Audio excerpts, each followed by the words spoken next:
So, good morning, everyone, and welcome to this half-day conference. My name is Mats Braun. I'm the director of the Institute of International Relations here in Prague, and I have a privilege and honor of being the moderator of today's conference. This conference is the midpoint of a 3-year EU-funded Horizon Europe project, reclaiming liberal democracy in the post-factual age.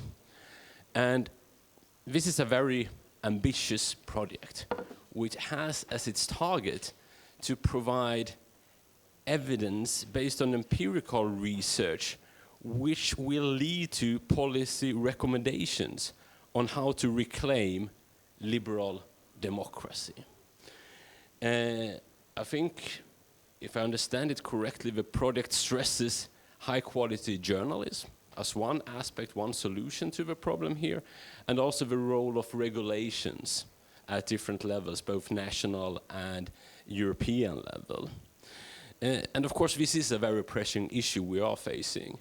I think here in Central Europe, it is visible as well as in other parts of Europe that we have a high level of polarization in the society, which is partly caused by populism, but not only. And at the same time, we are facing a situation where we have a full-scale war in Europe after Russia's attempted invasion of Ukraine. And of course, in this context, it is very crucial to address the issues that you do within this project, how to reclaim liberal democracy, how to provide some increased cohesion within the society. We will look at 2 panels today. The first panel will address the issue of the idea and practice of defending democracy in the era of post-truth in Europe. And the second one will turn to the issue of journalism as a public good, assessing evolving demands in European news consumption. But before we turn to the panels, we have a keynote speak here, which I'm very much looking forward to, by Professor Maximilian Conrad from the University of Iceland. Without further ado, I would like to invite you to provide us with your keynote remarks. Please, the floor is yours. Thank you very much. Mats, can you hear me? Okay, excellent. Yeah, so there are my slides. So thank you for the warm introduction. It's great to be back in Prague. We're here with a team from the Reclaim project, and most of those people were actually also here in September for the European Political Science Conference. So it's always a pleasure for all of us to be in Prague. So today I will speak a little bit about the Reclaim project. So again, this is a project that we have now reached the midpoint in. It's a 3-year project. And basically we've given ourselves the task of looking at different aspects of the broader phenomenon of post-truth politics, and basically to try to disentangle a little bit the different facets that contribute to this phenomenon. And our idea with this project is basically that this post-truth challenge presents a challenge to various aspects of liberal democracy, and actually also presents a kind of a threat to liberal democracy. And therefore we decided to call this Reclaiming Liberal Democracy in the Post-factual Age, just to emphasize that this is something where we actually actively need to make a contribution to, well, to basically reclaim liberal democracy. I have about 20 minutes for this talk, if I can manage to get this to work. Which of the buttons am I supposed to push? Try them all. All right, okay. So it's this one, excellent. Mats also asked me if I wanted to take some questions afterwards. Of course, I'm super happy to do that, but that means that I will probably have to speed through the presentation a little bit, so I'll try to do my best to make that happen. unfortunately, I think the time frame of the presentation will already be used up just by explaining the title that I've given the talk. But I'll try to do my best. So I've given this talk the title, Reclaiming the Epistemic Basis of Liberal Democracy Together. And this together part is actually quite important to me because this talk is basically going to be about, well, actually what is a fact? I mean, what constitutes facts? How important are they in democratic debate? Because it seems like this is one of the aspects that we tend to get back to when we discuss the concept of post-truth, post-factual, epistemic crisis of democracy. A lot of the discussions basically boil down to, well, you know, is there actually such a thing as an objective fact? And I think that's one of the key dimensions here, and this aspect of, well, we need to reclaim this together is basically a hint that facts are not something that is imposed by someone upon someone else, but that is something that is done collectively. And I think one of the hallmarks of what is described as the post-truth condition is essentially the idea that there are certain forces that exploit the sentiment that facts are something that is imposed by someone, by certain kinds of elites, and there's no questioning these facts or these kind of things that are imposed. And that's, of course, something that we need to be very, very concerned about this kind of sentiment. And that's why I say reclaiming the epistemic basis of liberal democracy together. And by epistemic basis of democracy, I essentially mean the basic but also fairly controversial, or I didn't think it was controversial, but apparently it is, the assumption that we need to have shared facts in order to be able to discuss with one another. And that's what I'm going to try to unpack a little bit in this talk. So there are, of course, a number of observers that have talked about an epistemic crisis of democracy. And in a way, this is a different way of saying the same thing as that we are in a post-truth condition or in a post-factual condition. And much of this is, of course, connected to Donald Trump, the way basically that the success of politicians like Donald Trump indicates that there are certain politicians that lie and get away with it, that completely ignore the facts, that disregard the facts, to whom facts don't matter. And the striking thing about this is, of course, that it also doesn't seem to matter to their followers. And this says something about the epistemic basis of democracy. Very often we fall back on the argument that we need to have shared facts in order for democracy to be possible, or actually, to follow Hannah Arendt, in order for politics to be possible in the first place. Because politics is basically the domain of exchanging arguments about political issues, but in order to do that, you also need to have a certain kind of factual basis that everyone agrees on. And my fundamental contention here is that it's actually not just the shared factual basis that is needed for politics and that needs to be, in a sense, reclaimed, but also we need to reclaim, in a sense, the understanding of what facts are in the first place and how they are established. And the point that I'm making is that facts is something that is established collectively, in a collective endeavor. And that seems, I mean, this sentiment seems to be getting lost somewhat.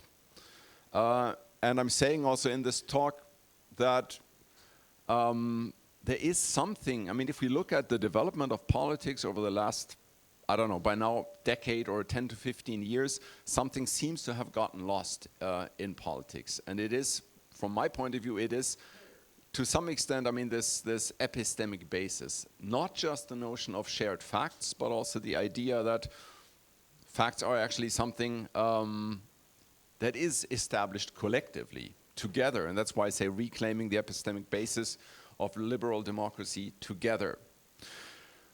Just very briefly, I mean, there have been, of course, some fundamental objections to this concept of post-truth politics. So, I mean, this is basically an academic discourse. Well, actually, not just academic. It's also a discourse that has emerged largely in response to Brexit and to the US presidential elections in 2016. And, of course, with the election of Joe Biden as president, a lot of people thought, well, maybe this is also the fading of this post-factual age. But of course, Trump is coming back. And if you look at his speeches today, then actually not so much has changed in relation to, paying more respect to facts or regarding them better.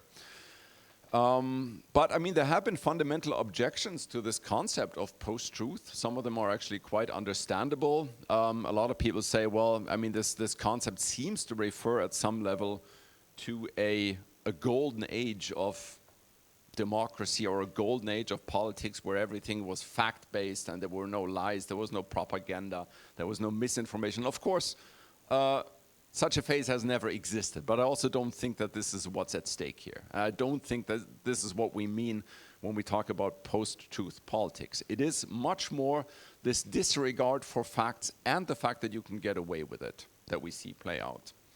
But I think underneath this is also I don't want to say that this is kind of like a philosophical underpinning of this whole discourse, but there seems to be a sense of facts as something that is imposed by somebody onto somebody else, and that we as average citizens don't play any role in shaping the facts, and that it is, in a sense, not something that is not so fundamentally different from just any kind of opinion.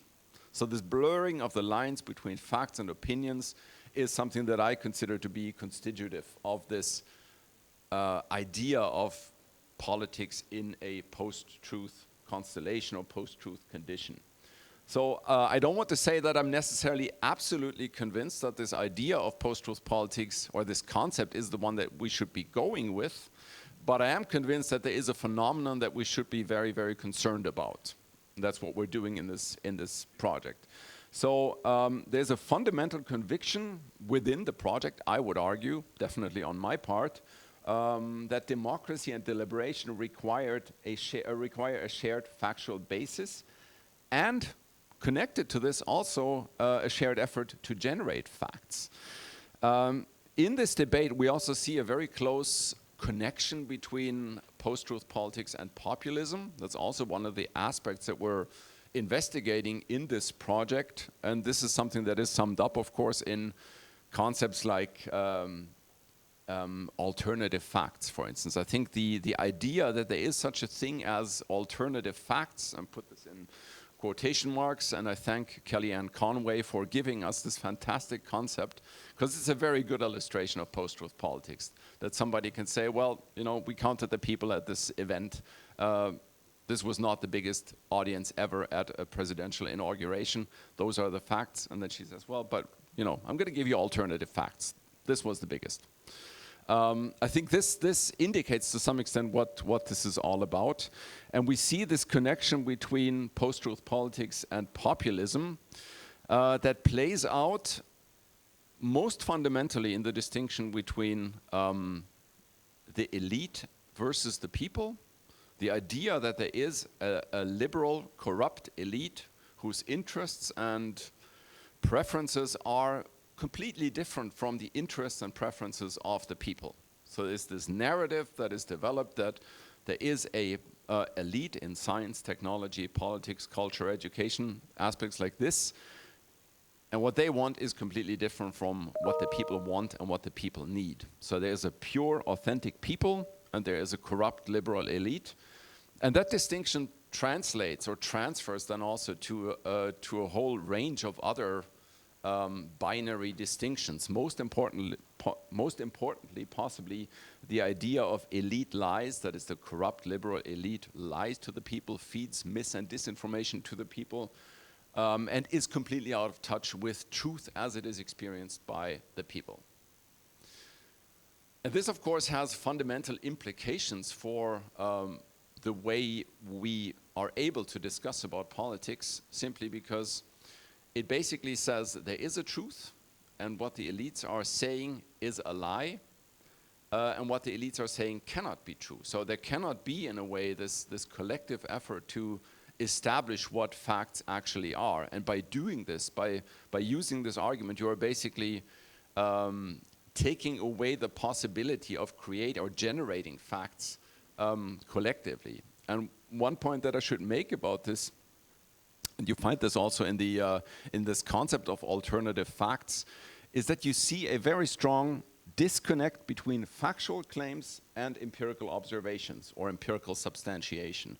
And that to me is also a constitutive aspect of post-truth or post-factual politics, the idea that, well, there's an elite that propagates certain kinds of facts, but that's just their opinion. I have a different opinion, and that different opinion allows me or puts me in the position to be able to advocate alternative facts.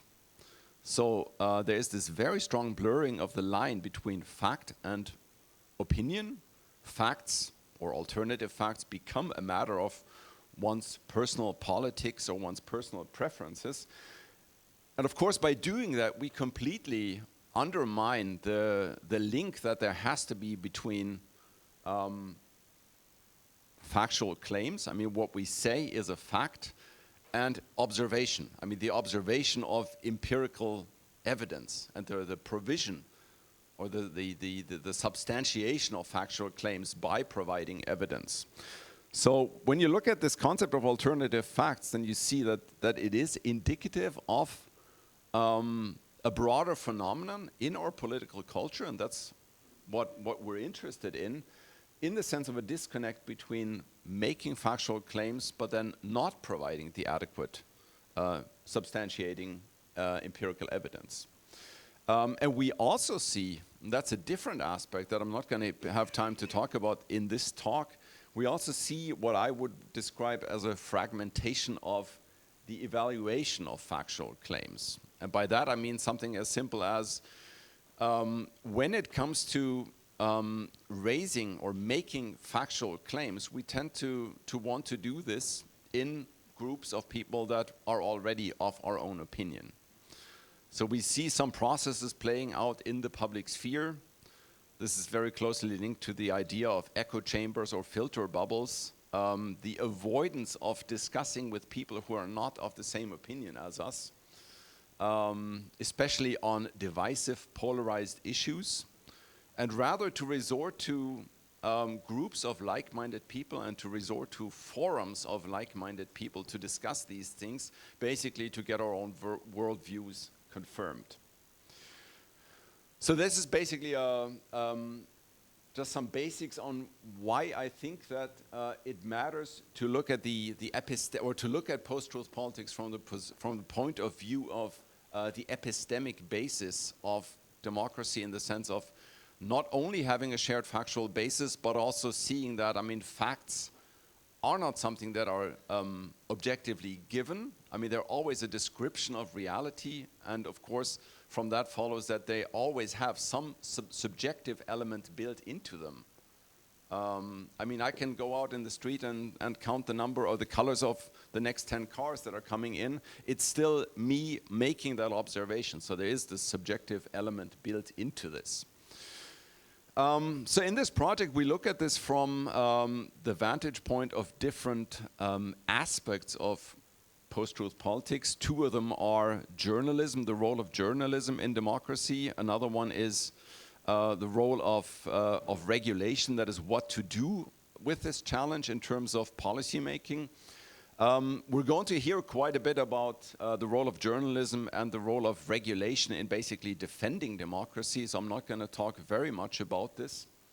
I think I can actually, for the sake of time, skip over those two slides, but rather talk about something that we're not going to have time to talk about in this conference, and that is the role of education. So I mean, needless to say, journalism plays a very fundamental role in democracy. And what we see play out in relation to, for instance, the resurgence of populism is, of course, an attack, an effort to discredit, to delegitimize, possibly also to silence the voice of critical journalism. But we also see, and we've seen this, for instance, in the COVID pandemic, an increased demand for trustworthy journalism, for high-quality journalism. People wanted reliable facts and probably still do this. But I mean, this is something that we're going to hear about much more in the one panel, and then we hear about regulation in the other panel. But I also want to talk about the role of citizenship education. in this context. So one of our work packages is specifically tailored to basically analyze what we do in terms of citizenship education in Europe in order to basically prepare young people for their role as citizens in democracy, given that the information environment is changing. So for me, it's important to point out, I mean, I'm not the youngest anymore, and when I was in school, I'm pretty sure that the stuff that you would read in newspapers and news magazines or that you would see on broadcast news is stuff that you could actually believe. You didn't actually have to question it very much, especially because there was such a diversity of different outlets that you could turn to and you would get all the information. And that's no longer the case. Of course, kids today are in a completely different situation. I mean, they're basically overwhelmed with all the information that is coming at them. So from this point of view, citizenship education is in fact a crucial component in reclaiming this epistemic basis of liberal democracy. And of course, what we're doing then in the project is to analyze how citizenship education addresses the changing information environment. What is done actively in order to prepare young people for their role in democracy? Of course, important in that context are aspects like media literacy, evaluating basically sources of information, thinking actively about how different kinds of information impact, how they affect your personal opinion and will formation and things like this. Critical thinking more broadly. Digital skills are of course very important, and though all of those are crucial ingredients, I would argue, in a comprehensive response to the challenge of post-truth politics. And by comprehensive, I mean, of course, that there is no one solution to post-truth politics, just as there is no one singular understanding of what this problem actually is. It consists of many different things, and therefore we also need to think about different responses in relation to different aspects of this. Of course, in that context, we also need to talk about citizenship education more broadly, and we actually have colleagues here that are working on citizenship education, and they tend to emphasize that. I mean, we also need to look at broader aspects. It's not just how we prepare young people for handling information in this changing information environment, but also about fostering democratic values, giving people or a sense of respect for diversity, tolerating other opinions and things like this. So I think I will stop here. I'm obviously happy to take questions. Just an outlook. I mean, these are the panels that we're going to have afterwards. So one is going to be about the idea and practice of defending democracy in the post-truth era, and then the other one is about journalism as a public good. So end here. Thank you very much. Thank you very much, Max, for a very nice introduction to the topic. I think we could take perhaps one very quick question and then we turn immediately to the first panel of today's conference. If there is one. If there's no immediate reaction, we can get back to Professor Conrad also after. Please. Please. Thank you very much, Alan Ware from Parliamentarians for Nuclear Non-Proliferation and Disarmament. I thought it was really interesting that you talked about the importance of citizenship education, even though there's not time to deal with that, the role of media. What about the role of legislators? Don't they have a really important role? And what's the engagement of legislators in this reclaiming the liberal democracy in the post-factual age? Thank you. I mean, the very short answer is that my colleagues that are talking about the regulatory efforts to defend democracy are going to talk about this in the first panel, right? Yeah. So this is actually coming right up. I mean, just a very short answer. I mean, this is of course an important but very, very tricky question. Actually, no, I'm not going to say anything because I would basically just repeat what I know, what you're going to say. So I think I'll just leave that to you. So I think it's the perfect question then that serves as a bridge to the first panel. And we will continue without any break. So just keep seated. And I will kindly invite the speakers in the first panel to join us here in front. And thank you very much, Professor Conrad, for your introduction. I'm very happy that we have two prominent professors from the Autonomous University of Madrid here.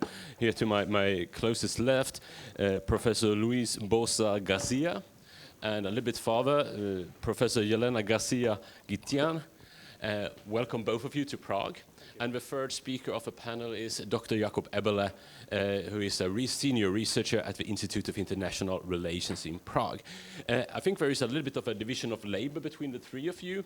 Our two guest professors from Madrid will start by introducing a bit of the research within the project. Thereafter, Dr. Eberle will provide some comments to this research. So I would kindly suggest that Yelena, would you like to begin? The floor is yours. Please, you're welcome to begin. Thank you so much. We are so glad to be here. As Max said before, we were in September in New City, but now it's even better because we are having the chance to share with you our concerns, our research on the project. And this is especially very important. And when I took the elevator, the title of today's seminar was something like, can we save liberal democracy? And always my start is very different. It's very different. It's not, can we save liberal democracy, but what liberal democracy can do and is doing really to tackle with these changes, with these threats that we are all having, etc. So this is the perspective from which we are going to develop our research today. This is especially important for younger generations because we have been socialized with other values in another context, and young people now, many of them, they start to be and act and to feel like citizens in a context where it seems that everything is awful. Liberal democracy is just in a big crisis, and the situation and the perspective is very negative. And I think what we can do from the university and from these projects is also to facilitate a better understanding on what's liberal democracy. Liberal democracy is not just, a political system where we just choose some political parties each 4 years, etc. So we are approaching these topics of what are the debates that are, under this level of post-truth going on, and the most important thing, that is to rethink which are the values, the procedures of our democratic systems. And I think Max has started with this from a more abstract point of view, but we are going down a little bit more, and we continue the conversation. But I'm going to insist here that we are not speaking about politics in general. We are speaking about democratic systems, because democratic systems has in their organization, in the institutions, in the procedures, they incorporate a lot of values, principles of acting, of performing, etc. And we need to, and this is connected with your question, we need to really recover them, to try to make them, to enforce them, because we are not doing that. And there are a lot of things that we have to do related to journalists, for example, asking them to follow these ethical standards, etc., that we are going to talk about them in the second panel, but also from a systemic point of view, there are some things we have to ask, not just to parliamentarians of legislators, but also some leaders that go to power and they don't respect any of these ethical principles that are required by the principles of liberal democracy and the values that we defend through these principles. So what we are doing in our more specific research is from this reflection on the need to rethink this complexity on our systems, why we have this complexity that sometimes is really overwhelming. Why we have it? Because we have been developing this institutionally, developing different, giving place to different actors, different positions, different procedures, precisely to be able, as Max says, collectively to really decide on, what are these facts, which meaning we are going to give to these facts, how we are going to use them in the political processes, in political decisions, etc. And we need to have this in mind just to think on what is happening now. What are the new things? Luis and me, we were coming, walking from the hotel, and we were commenting that in Spain we had some Islamist-based attacks on the subway, and we celebrate now 20 years from that. And from our government, the president was lying, was telephoning the journalists just to press them to accept that it was ETA, the terrorist Basque group, the one responsible for that killings. So it was really an example of these lies from government. So there is nothing new about that, about this. But what is new? This is something that we want really to reflect on in our project. And just if we have the right diagnosis, and I think that is something that Max didn't mention, but is very important, that is how the technological changes, the impact of these technologies in the sense of this platform that are like incompetence with traditional journalists, but also that are instruments that allowed a lie to create a lie, with these technologies that, there's a confusion with reality. We have another colleague working on artificial intelligence, how this is changing, and which is the potential impact of all of these changes also in how we manage in our democracies the question related to not just these factual truths of, the typical examples of Hannah Arendt, if Russia has invaded Ukraine or not, as a fact, but also what happened with scientific truths related to those that are denying the climate change, for example, or those that are during the COVID, they were rejecting, the diagnosis that there was such a virus, etc. I'm going to just to focus now on what we are doing, but I think this is very important to take in consideration the context. This is the context where we are just approaching these topics from a very specific perspective. And which is our perspective? In our panel, well, we are cooperating with other panel, but what we do is to try to pose the questions in this abstract manner and then to go down. To go down in which sense? We are trying to see how these ideas and visions of democracy, and which are these elements of democracy that are so important, how these procedures are working, how we are taking them in consideration to think about which are the problems that we need to approach, which are the problems that we need to solve, with which regulation. And we are doing it on the European level.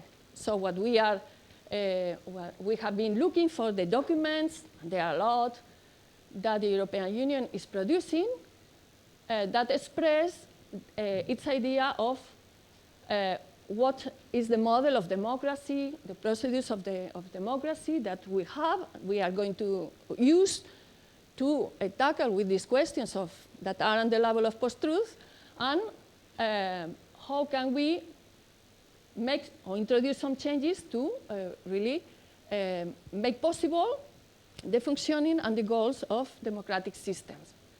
What we have done, and is what Luis is going to develop a little bit, is to use some of these instruments, because the European Union really has, in a way, this is nothing new. They are not inventing now their democratic model, but they have been developing through decades a model on, which are the procedures that increase the quality of democracy at the European level, etc., and what are the dangers. And what we are going to explain you is a little bit from these documents, which are the elements that now the European Union is prioritizing, and from there, what they are doing, which are the specific acts, the specific policies that they are introducing to really try to maintain and to keep these normative goals that any democratic system has. And then I pass the Thank you very much. microphone to Luis. we continue with this. Thanks a lot, Elena. I hope you can hear me well at the back. It's fantastic to be in Prague, and thank you everyone for being here. Thanks, Elena, for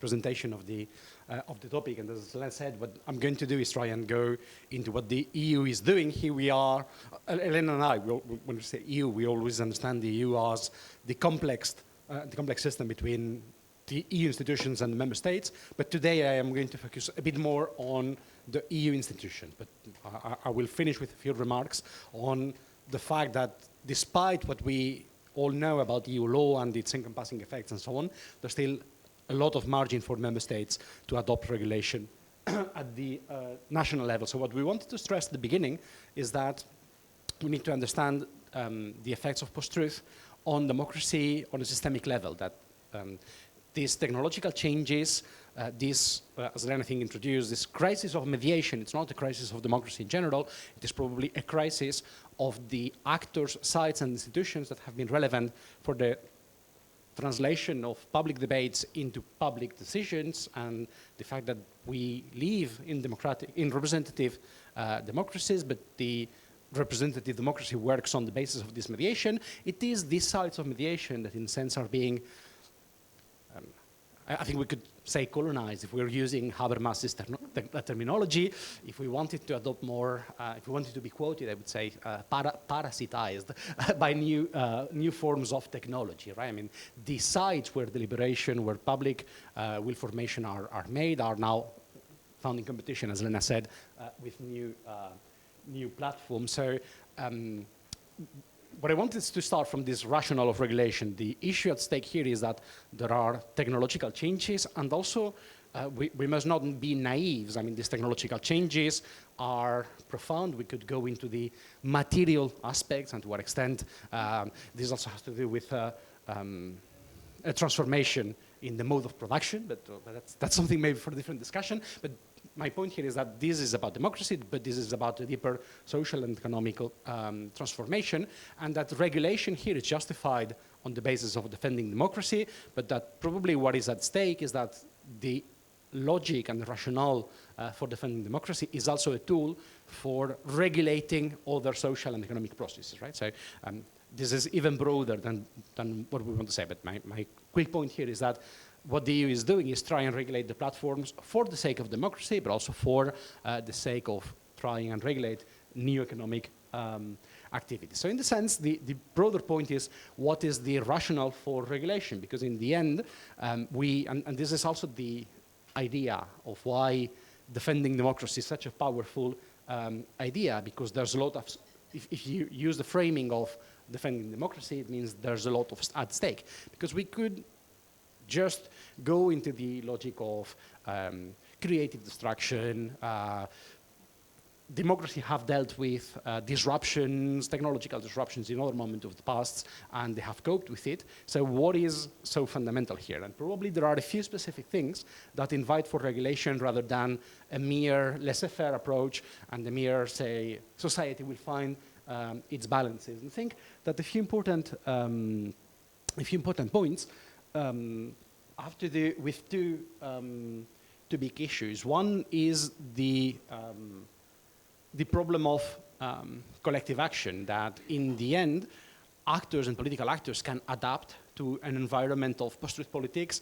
There's an ongoing discussion about whether, for instance, you should respond to populist leaders using blatant lies and so on, whether fact-checking works or not. This is what collective action problem is about, right? That even if we all agreed, that I guess we don't agree, and that's why we have the next panel, but let's imagine for a second we all agreed that the best strategy for post-truth is not to respond to campaigns. It is enough that one political leader uses one of these absurd claims in the public sphere to gain visibility, to pose a serious issue for everyone else, right? And the second thing is, I think here we are dealing with what we could call wicked, or as we sometimes say in social sciences, with wicked problems that basically they have no easy solution. And to me, the issue is that what these technological changes are allowing is a colonization of trust. I mean, we can go for the best standards of new forms of journalism with new narratives, new forms of dealing.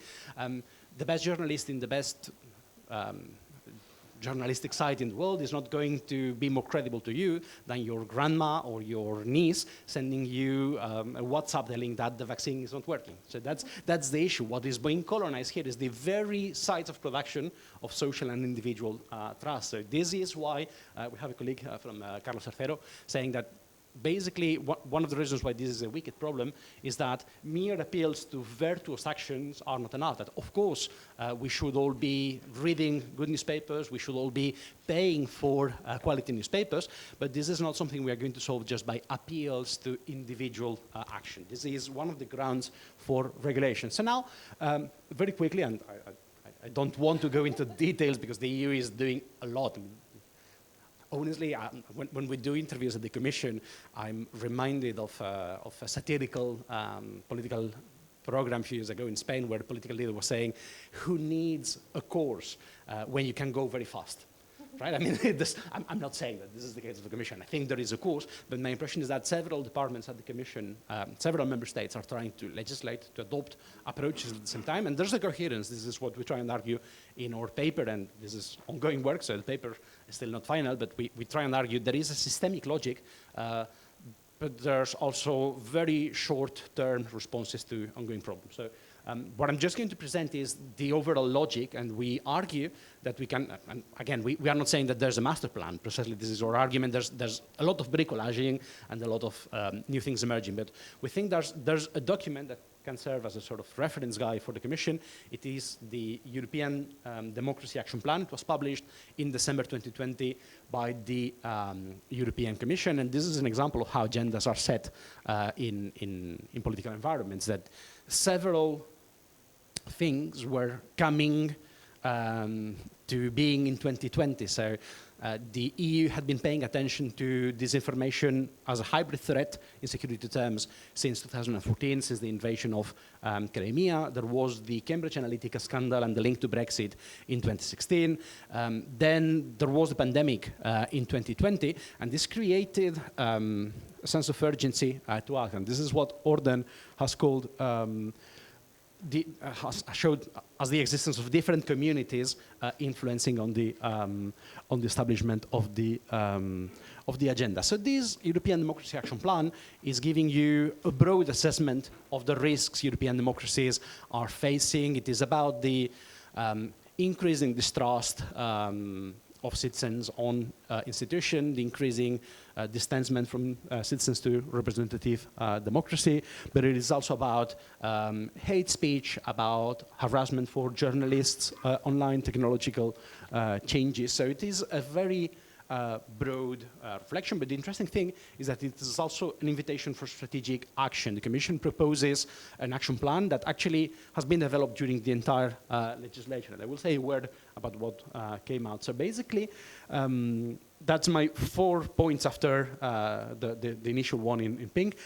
Basically, the document establishes 4 main lines of action. The first one is fighting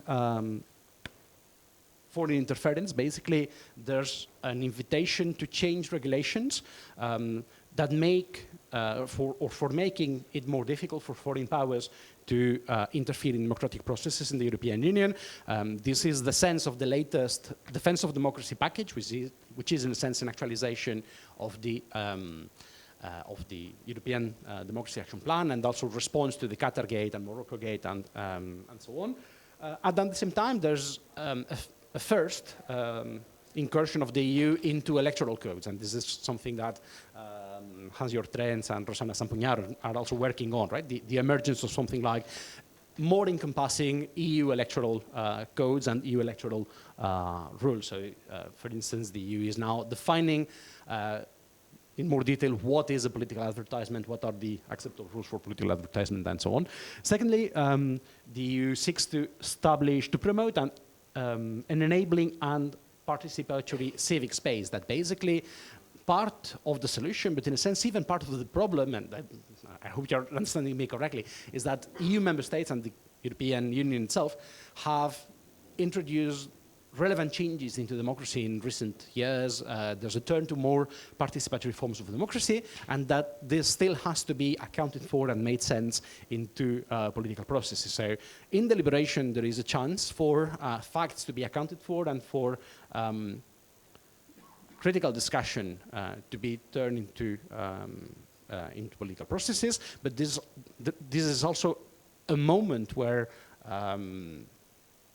voices, narratives that are disinformed can also be spotted. Third element is the big problem that the EU has, the EU in general, not the EU institutions, Europe has with the business model for media, for independent media, for newspapers, the need for a free media environment and independent media. The Commission has proposed an anti-SLAPP directive. It has just been approved and has adopted also a European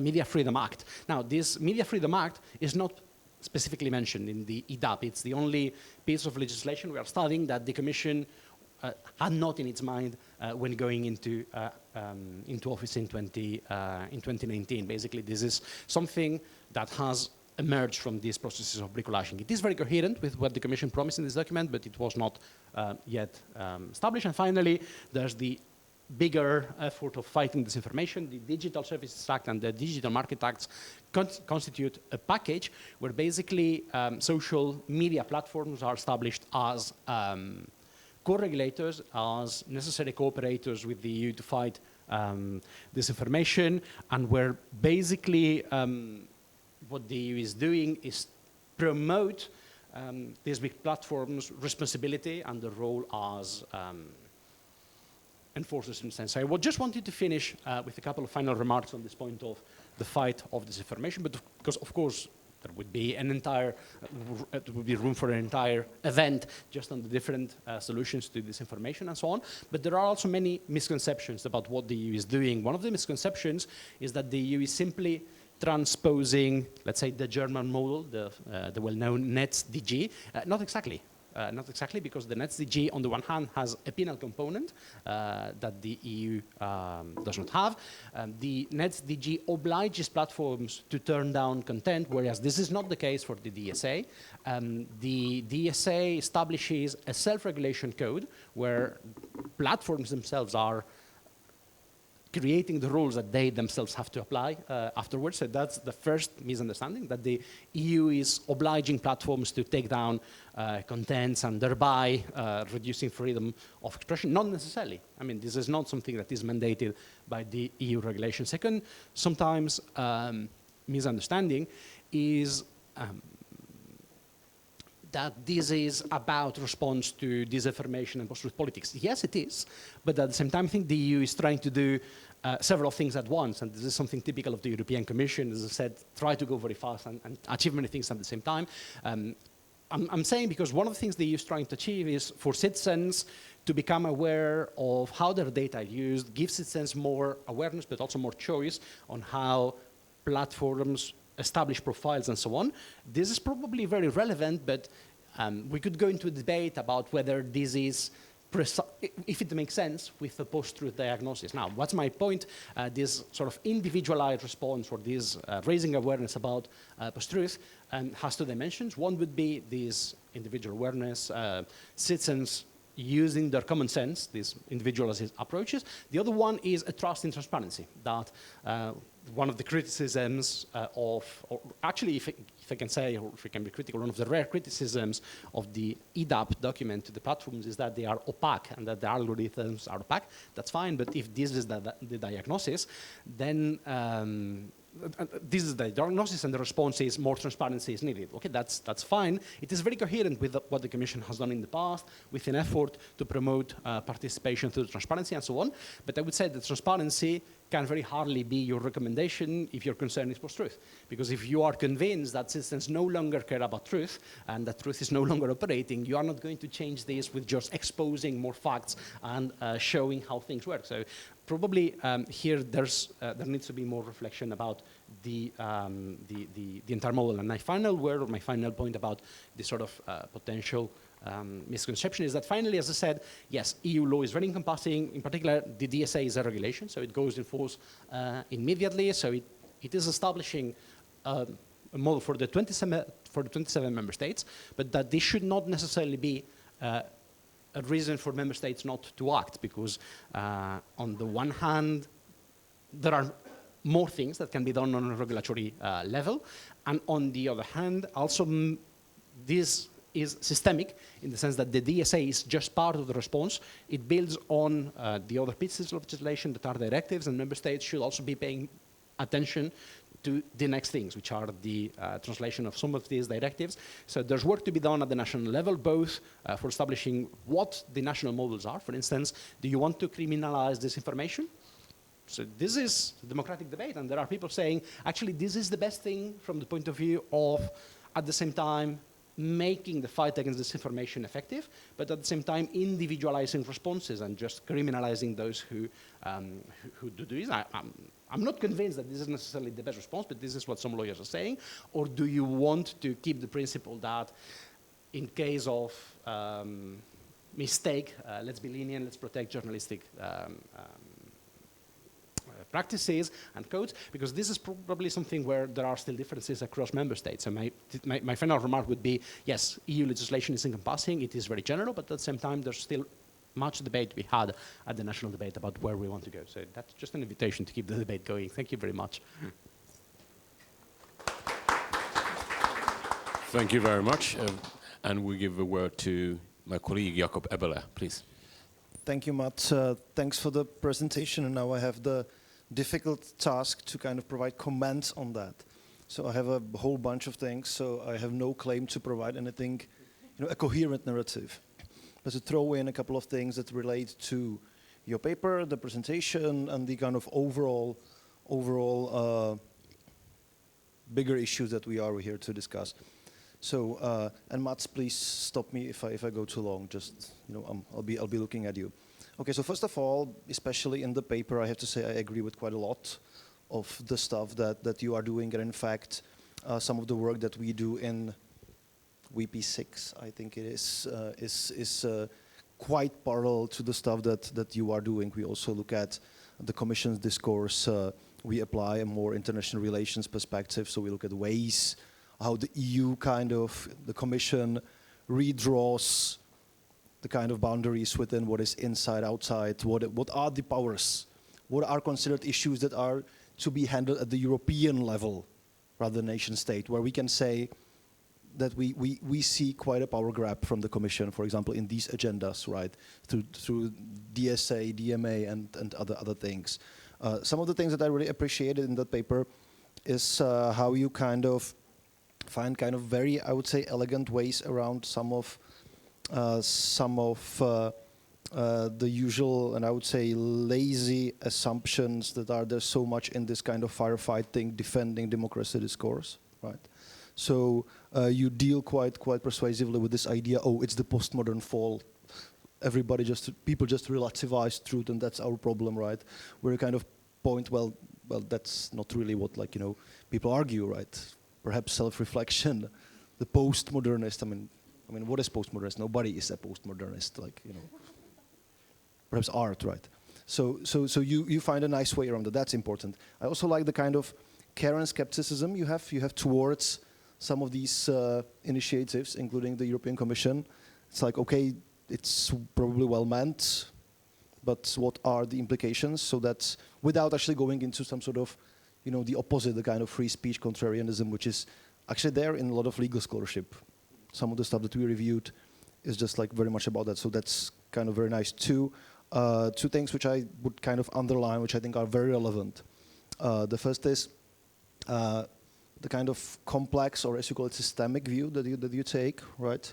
That it doesn't make, in my reading, it doesn't make much of a sense to look at the kind of epistemic level without tying it to the political level, right? So this idea that the problem is that we can talk just about, misinformation, fake news, all of that, without seeing the relationship to politics and the way how the two interact. That, I think, is something that's actually, I think, been increasingly recognized. I would say that the 2016, 17, 18 discourse, which was the problem with our democracies is just that people start producing fake news and spreading them via these technologies, I think we're beyond that, and I'm very grateful about that. And last but not least, the collective action problem, right? That we have massive issues with being able to generate collective action in relation to pretty much, well, I would say anything, speaking critically. And that I think are some of the things that I really enjoyed in there. Now some of the observations or provocations, some of them maybe more tangential than others. Right, starting by way of detour, I think it's really important to make this distinction. And I don't think this is a problem in your scholarship. I think it's just something that's been around, and you also mentioned that. I think there is a big difference between reclaiming and defending liberal democracy, right? I think defending is not enough. I think defending, because it often falls into this conservative kind of mode, well, our democracies, and we hear it a lot, both on the EU level, but here specifically in the Central Eastern European context, it's like, well, we have the best regime we've ever had, right? What is there to complain about? If you complain about that, you need to be educated, right? Look at how terrible things were under the communist rule. Well, yes, of course, but is this enough, right? Because, and here I'm kind of like moving into perhaps some of my, let's say, more critical, or let's say more critical reading of liberal democracy and thereof. It's actually, I think that we do have a crisis of liberal democracy, right? One of them, and you kind of nodded into that, the collective action. What about the output? How good is liberal democracy in finding responses to climate change? Probably the paramount issue to us. How good are we with doing this, right? How efficient is liberal democracy in relation to issues like the growing social inequality? Everybody knows that, we know it, right? And the list can go on, right? So perhaps starting with that and trying to think about also taking the historical perspective, right? I mean, most of the institutions we work with were designed, in other countries, in the UK, probably in the US, more than 200 years ago. Then we kind of adopted them, right?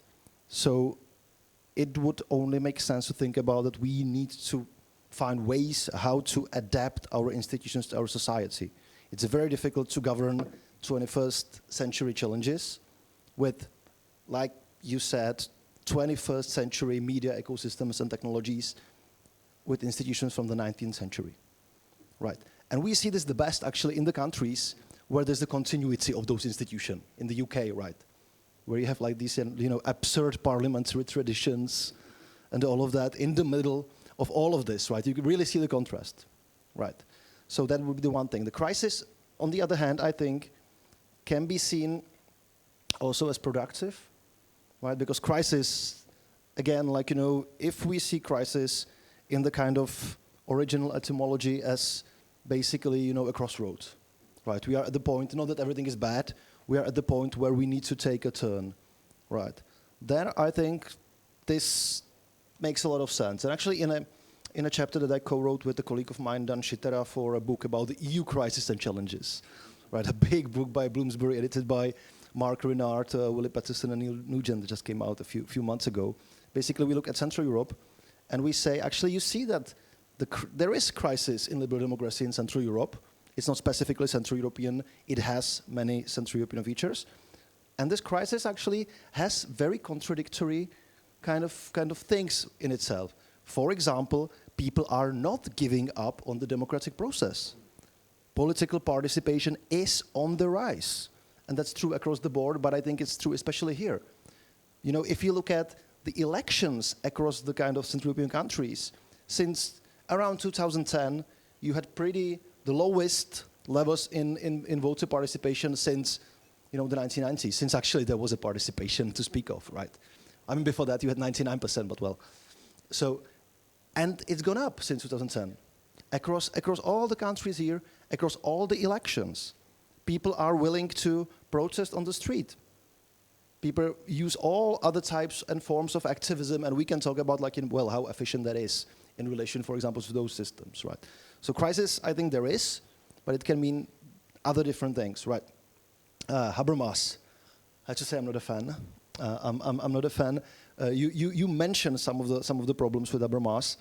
I think I'd like to throw in a few other critiques of Habermas. Of course, I mean I didn't invent them, But I think one problem is, you talk about this hyper-rationalism, of course, but I think a bigger problem which I see there is this kind of really, this hyper-idealized version of democracy and public sphere, right? This kind of idea that, like, you know, all these conditions need to be met. It's about truth-seeking. It's about all of these things. And I think Max mentioned something like, you know, democracy cannot function unless we have, you know, shared facts or shared ways or understanding what it means to have facts. Well, we don't. Yet democracies go on. So what happens if all those Habermasian criteria are not fulfilled? Yet we still kind of muddle through, right? So in that sense, I would kind of, like, you know, see liberal democracy, even liberal democracy, not only democracy, as a much messier kind of enterprise, right? And perhaps if we extend the kind of historical view, and if we look at democracy as it functioned in the 20s, 30s, I think we would see a lot of, or 70s, I mean, in some countries, in the UK, I mean, the 70s, the discontents, all of that, we would see actually a lot of parallels with today, including, I mean, at least in continental Europe in the 1920s, 1930s, the press, I mean, we talk about echo chambers, but what was the press? Those political party press. Pretty much all of that. There were close links between power, money, and again, the kind of truth-power relationships, right? So perhaps democracy is kind of like, you know, the liberal democracy, as Habermas would see it, is perhaps more of a fantasy or an ideal to live up to. So it's great to have it as kind of a guiding light, but perhaps, you know, it doesn't work, I would argue, very well if it's something we kind of like really want to measure ourselves, especially if the idea is, well, you know, if this is not working, it's a big problem. I don't think it is. I think really, you know, we can think these issues that are of our concern, representation, you know, all of that, beyond that framework, because it's I would see it as a little bit too narrow, and I can go on into a few other details perhaps later on that. So regarding the European Commission and all of this, I think, and I'll just throw one idea in. What I kind of like out of these you know, democracy, the democracy agenda, basically these couple of documents that's been there since 2020, if I'm correct, is that I think that the Commission, in its certain recommendations, and here I'm talking especially about platform regulation, and especially about this idea of kind of supporting media, the support for media, because the Commission doesn't want to just like fight disinformation, which is part of the agenda, of course, and the one that is kind of most talked about, that people tend to be critical of or very much in favor of, the polarizing agenda, which actually, in my reading, is on the European level not that important in the whole context. It's the big thing that really people think and care about. But what I like about the platform regulation and the media, this idea of, you know, we should protect and support actually independent media, especially when we see how vulnerable they can be. You know, see Hungary, see Slovakia now, see Poland, how vulnerable they can be also to, you know, not only the kind of state suppression, the stuff that we know, but to this kind of like way how to do things via market, right? You know, how did Orban like attack independent media? Well, he had his allied oligarchs basically buy them out from Western, mostly Western investors, and then just either shutting them down or turning them into just another mouthpieces of the regime, right? And why I like this agenda is that I think it really does this, and you talk about it briefly, this enabling, right? So liberalism seen as this kind of more, let's say, positive freedom interventionist liberalism. Not just this kind of like, you know, we need to have things happen in this independent public sphere, which is something in which I struggle to believe because of all sorts of power asymmetries. That's, for example, the post-colonial or feminist critique of Habermas, right? That he sees everybody as an equal because, well, he models that on the Enlightenment kind of salon, but like, you know, what kind of people were invited into those, right? Rich, white, European man. So for that reason, I think this kind of interventionist agenda, as long as it's based on creating the structures for media debate and attacking some of these economic underlying inequalities of digital capitalism, or, as Yanis Varoufakis calls it, something worse than capitalism, new technological feudalism, right, is something where I think something that I would like, that I would actually, support from the Commission agenda kind of works in. And thanks for listening to me. Thank you very much. Thank you very much, Jakob, for very interesting points. I'm very curious to listen to hear what Jelena, Louise will make of all of this, how to bring together the idea of what it actually means to reclaim liberal democracy and how it relates to ideas of Habermas, and also then how that bring that down to the more concrete level of what the European Commission can do and does with its proposed regulations. But if you do agree, before we open up to your responses here, I will be picking 2 questions from the audience, if we have. We have approximately in total 20 minutes before we turn to the coffee break, so we have some time for discussion, so you will have the time to respond, but I would collect, again, 2 questions as well from the audience. And if you have questions, comments, please do always identify yourself, and do formulate yourself, please, in the form of questions.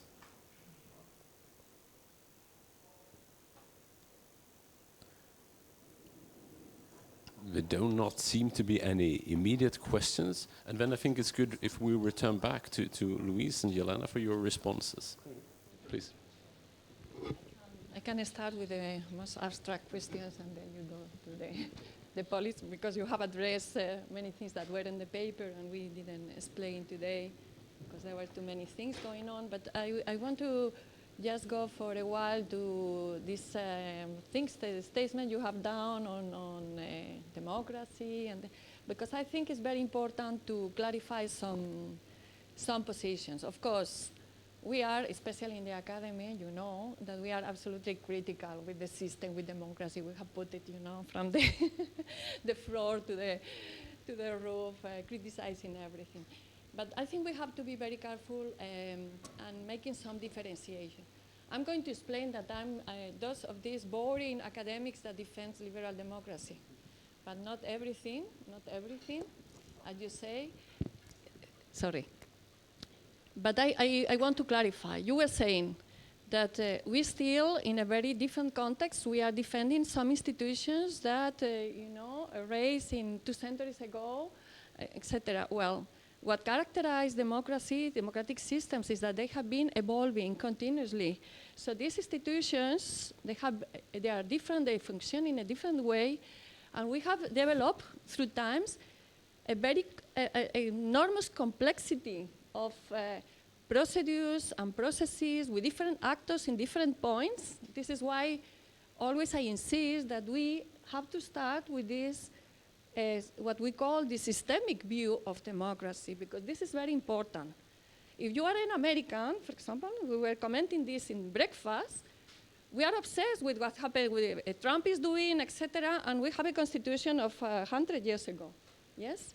But if you're Spanish, like me, and you were born still in Franco's time, in a dictatorship, and we thought and got a consensus for the new institutions, we were really rethinking which were the best institutions, etc. So I think, and I'm going to defend a reading of Habermas, because there are so many, and I think it has been the focus of all the critiques. The difficult thing is to make the picture. And we are unable to offer an alternative best picture, I will say.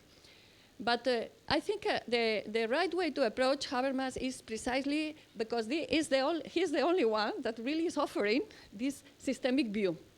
In this systemic view, there is a reference, and this is very important when we are trying to claim some truthfulness of something. In this system is, through debate, through conflicts, we have developed a lot of processes with a lot of actors, with different expertise, with different interests, with different claims that are participating and help us to understand what is going on there, which are the best arguments to support some things, some facts, and give meaning to these facts. And when we are talking about this relation with truth, it's not that it's a system that is deciding exactly what is the truth that you have to defend, but precisely what Habermas insists on is something that if we are living in a democratic system, not all politics, not all political regimes, in a democratic system, you can live on that and you have to defend it because there is a normative presupposition, and that means that we understand that we have different views, we are plural values, plural visions, political pluralism, we have these, and then we need to find a common way of, taking decisions and live in a common political system where we can have the chance of participate. This is very abstract, but if we don't share this, there is no possible democracy, and this is what we are precisely seeing now. That many systems that formally they have elections, they don't work anymore as democracy because this consensus has been broken. The people don't assume that, even if the opposition is in power, they are really doing something that is, theoretically for the common good. And that's the question. But the references to consensus, to truth, etc., I think have been exaggerated in the sense that Habermas proposed it because always this is subject to debate. There are debates in the public sphere, in many different sites, arenas, etc. There is this simplification made through the media, but also there is a lot of fight in the democratic institutions. And there is a complex systems again of electoral, non-electoral institutions. We have created something that is very complex, and sometimes, and this is the success of populism, or real populism, because now populists can be anybody. This is a total, I will say, the simplification of politics, just to call everybody populists if they just defend some values and make some appeals to or critiques. No. The real populists, they say, well, why this complexity is useful for? No. There is a much more simple way to solve this, and this through an idea of representation where the leader that gets the majority is able really to take the decisions. And what is related to post-truth that is bothering us, and is what Max was talking about before, is the idea, what is new? We know a lot of governments in all the history that have used lies, but we recognize that as lies. So we knew that when we discovered that they were lying, and people, even the supporters, they knew that they have been lying. The problem now is when in society, some people, they don't recognize that as lies. They say, no, it's legitimate alternative truths. And there is another element that is very important, and is the dangers of populism also. That is that, and is the famous example that also Max was quoting, that is, the problem is not that I'm saying that there were more assistants to this presidency of Trump, and they say, well, no, it was more crowded in Trump's than in Obama's. Because always, I don't know in your countries, but always there is a debate on the demonstration, how many assistants, etc. They were not interested in that. They didn't engage in a debate about, well, if you measure like this, is that we don't speak. We don't debate, and this is the problem. When you stop, you stop the debate. You don't engage in the debate that is the characteristic of liberal democracy. And this is something compulsory, and this is the expectation that through debate we really achieve the best things possible, but we close the debate in a moment, but it's always reopened if it's necessary. And this is the specific quality, and this is the epistemic quality of democracies that Habermas really stressed. And not other readings that just make him to feel more like that. And this is, I just finished with this. This is very important because when we are, it's connected with what Luis was developing more in detail. We need to be aware that this is the context. This is the complexity of our system. And if we are now, for example, proposing some measures, we need to take to see which are the effects. And I'm going just to give you a very specific example to understand what is going on, just to get down from these abstract things. And it's related to what you were commenting. If you are in the seminars with academics coming from international relations and these things, the most part of this debate on post-truth is based on precisely these issues of security. There is an obsession also with where this information is coming from and these things. So there has been this worriness that is expressed on the document on this idea of this impact of foreign countries, and there are specific references to what is Russia doing or China, so there is a kind of obsession with that. And that has justified the principle that we should be protected from this foreign interference. One of these developments that is very important to take in consideration is Orban in Hungary, what he has done. We need to defend the sovereignty of Hungary. Then we should forbid the civic associations to receive money to be paid from foreign countries, because this is a threat to our own system. So in non-democratic countries like Russia, for example, and in others that are imitating this, they are using this really to attack these mediators of civil society, etc., based on these arguments that we need to protect our democracy from this and this. So the important thing is to see which are the principles and the values we are defending when we start a process of regulation of some specific things, and to see which is the role they are playing in the whole system, because sometimes with the best intentions, we just approve something that can be really manipulated and make just have the opposite effect. And I stop here because I have talked too much. Thank you very much. An interesting answer to the questions here. Do you want to add something? Yes. Thanks a lot. I would just the point, and thanks a lot, Jakob, for the point today. We have more time. We can go over the coffee break. As I said yesterday, because what's going on, so we can keep discussing in this context. But maybe just three quick points. I mean, just to start with just where Elena left it, because I don't want to deny precisely this risk of when we say defend democracy, but we have this conservative solution.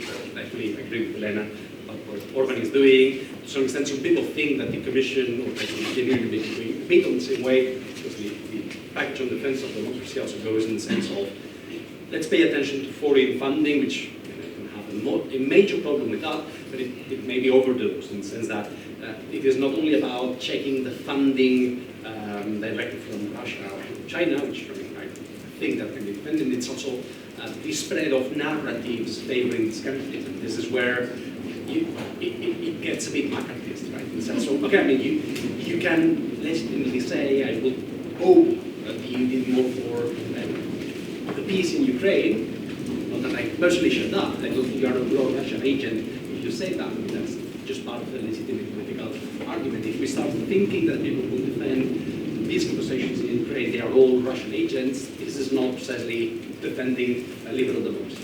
Right? I think the risk there is relatively controlled. So my point here is, and that's maybe also a point for further dialogue between VP7 and VP6 and VP7, is that if we look at the entire geopolitical origin of this agenda, there's all the elaboration of the hybrid threats, all these Cold War reminding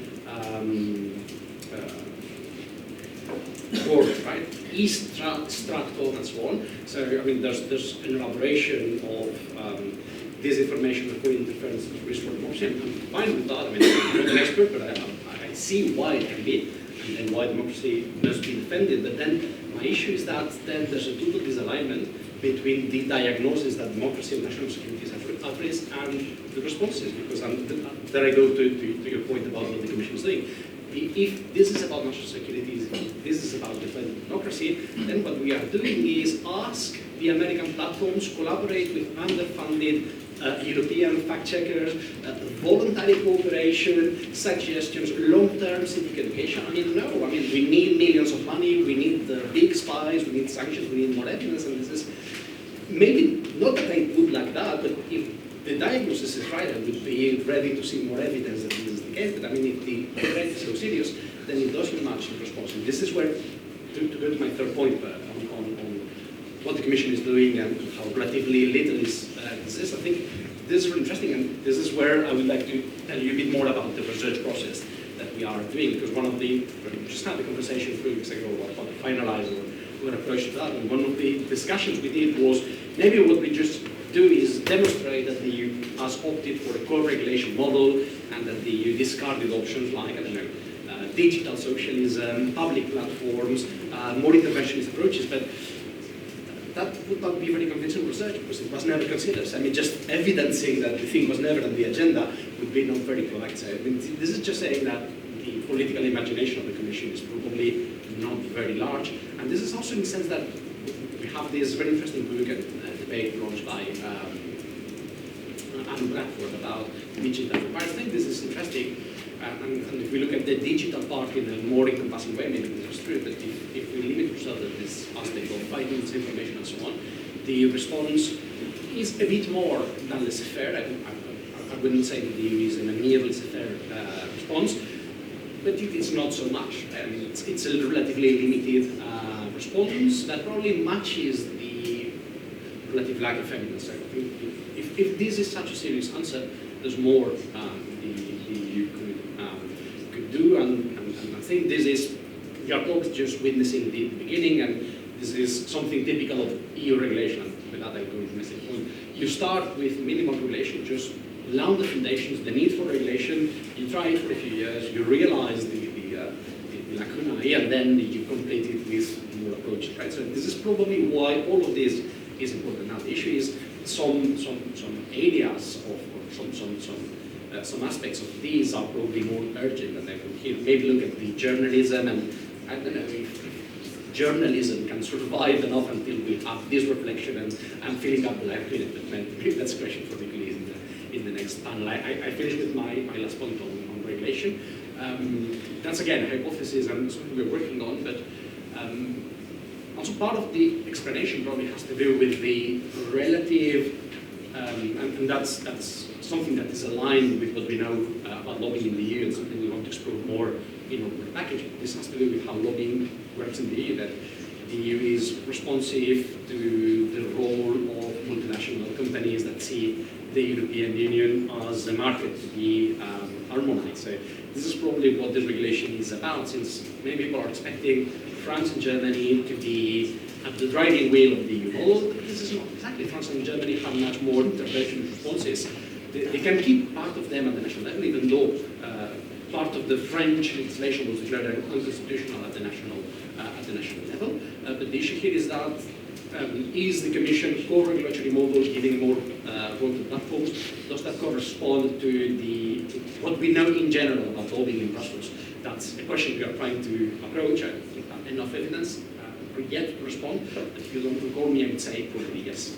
Probably yes. There's a big platform lobby in Brussels.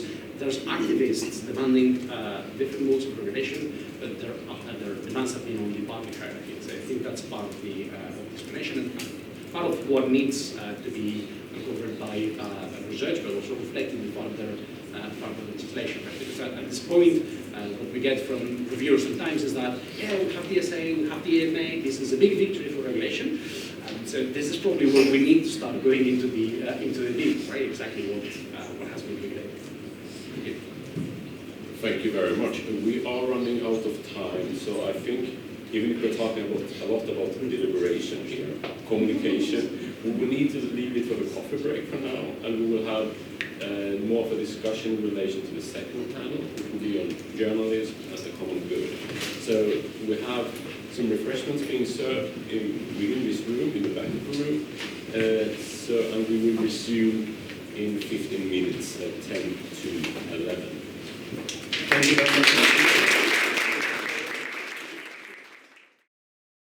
We will turn to our second panel, focusing on journalism as a common good.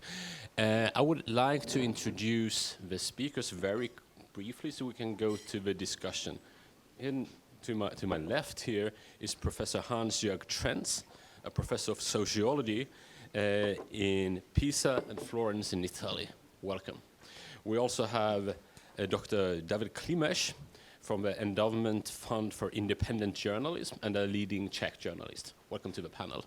We also have Editor-in-Chief of Euractiv, Ms. Aneta Sachova. Welcome. We have Dr. Martin Moland, who is a postdoctoral researcher at ARENA Research Center at the University of Oslo. Welcome. And we also have Jacopo Custodi, who is also a postdoctoral researcher in Florence in Italy. So welcome to Prague, to all of you. And this panel, we will not start with introductory remarks. Rather, we have a number of questions that we will address in order. And I will ask you to, when you want to intervene and answer to the question, to notify me and try to be quite straight to the point on the questions. We have 4 questions, and after the 4th question, we will open up also to comments, questions from a broad audience. So the first question here is, what are the main challenges to trust in journalism in the post-truth age? How does the emergence of ChatGPT and other forms of generative artificial intelligence pose new threats to journalism? Maybe I will ask Professor Trenz here to kick off the discussion by providing the first answers to these questions. Thank you very much, and thank you also for this nice opportunity here to engage in a discussion with journalists. So that is a very nice opportunity also for us to present some first research findings and get some feedback from you. So I'm entering a conversation with you, claiming that from our perspective as political scientists, we would say that you carry a major responsibility in fact finding, and this for several reasons. First, because you have a privileged access to facts. You attend the press conferences. You are professionalized in providing facts. You basically learned your job as a journalist. And so this gives us reason to trust you. So the way you conduct your work as a journalist is related to trust. You generate trust, which then is also important actually to sell the news that you produce when the news readers find the stories that you provide trustworthy. But then I would claim that what you are doing is not only based on facts, because some news readers might also want you to be critical and to express opinions. So this is also part of your work, not only to get the facts right, but also to turn this into a critical opinion, which also means to kind of assist news readers in creating their own opinion. So this is kind of related, fact-finding and opinion formation, and both contribute to trust. And now what we find is that quite often you also fail to do both, basically. You fail in fact-finding, and you kind of overstate particular opinions, or you become biased in the opinions. This would contribute to distrust if audiences become aware of this. And here Max, in his introductory speech, was talking about the golden age of journalism, when there was this kind of trust in the work of journalism. We today find reasons to question the trustworthiness of news. And Here, I'm not going to repeat the usual story, which is that there are the Russian trolls that are held responsible for the disinformation that the journalists themselves produce and contribute to the spread of disinformation. This might be true to some extent. In other aspects, it is rather an exaggeration because journalists continue to do a very good job. What we would be interested here is not so much the production and the amplification of disinformation, but we would be interested here in the demand side. And we would claim that there is and there continues to be a high demand for quality news. And this is related then again to trust. If you look how people trust the news, what you actually find is that people also continue to trust journalism. But if you look, for instance, at a Eurobarometer, you will find that people know to distinguish. They learn also to distinguish quality journalism from other types of media. So people kind of differentiate their trust. There is a high trust in evidence-based journalism, and there is a low trust in social media. And so there is a clear correlation between the quality of news and the way people trust the news. So we would claim that it is not true that there is a general loss of trust. And here we conducted a survey, which Martin later will give you details, where we precisely show that there are demands for quality news. And this, I think, is the challenge then for journalism, to build on these demands. Journalists, I think, are wrongly understood simply as fact finders. There are many other fact finders around, like experts, like scientists, like also politicians. Journalists are fact mediators, I would call them. They are the mediators of truth, and they provide support for the collective task of truth finding, as again Max called this in his introduction. So in one of the interviews that we conducted, I was just reading the reports yesterday. I can't remember which report it was, but one journalist we interviewed, he referred to the absurdity of fact-checking. That we confront journalists, you need to engage in fact-checking to combat disinformation. This journalist said, yeah, but this is what we are doing all the time. This is what defines journalism. Of course, we do this. So from this perspective, I think that the challenge of journalism is simply that they need to respond to the demands of evidence-based news, and the awareness, the growing awareness of the post-truth challenge might contribute to raising demands of quality journalism. And from that perspective, I would claim that the disinformation challenge can be turned into an opportunity for a better journalism. Thank you very much, and I think now is the right time to turn to two journalists who reflect upon this, the trust in journalism. I don't know who would like to begin of you. Anetta, please. Okay, thank you very much, and thank you for your very interesting comments. It is often that these points are something that we all somehow know sometimes, but it's good to have it, written and supported with some evidence, which is, I think, very, very important. So thank you for this work, which could help us journalists to navigate better in the situation we are right now in. Regarding the trust, I definitely agree that building trust with readers is probably the most challenging task as we journalists have right now. But what I also have to say that now, luckily with the emergence of new technologies, we have channels, we have tools how to better engage with our readers, how to attract their attention.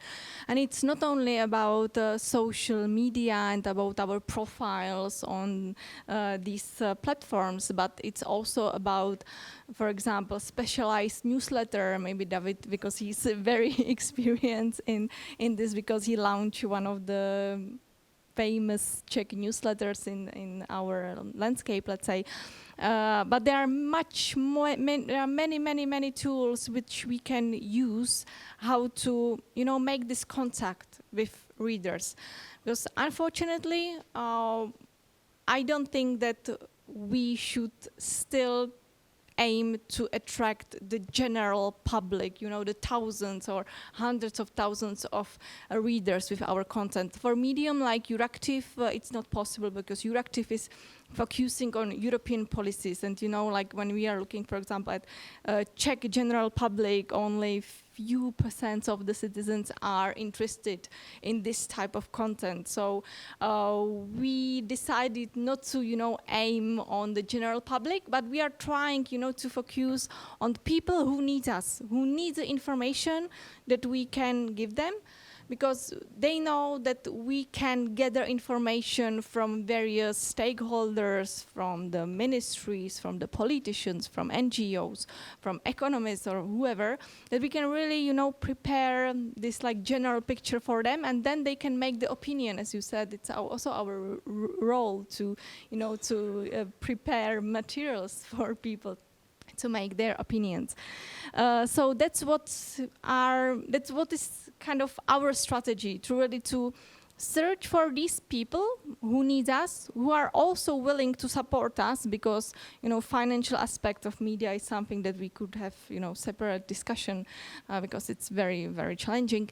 But yeah, so making this direct contact with these groups of people, to have direct communication channels with them, it's it's our main, let's say, strategy right now, and yeah, so that's our recipe, let's say, how to navigate in this situation, and also with having in mind what a messy situation we have in the, let's say, informational space with the AI, with the social media, with the fact that you can see a picture and you have no idea whether this is a real picture or generated picture.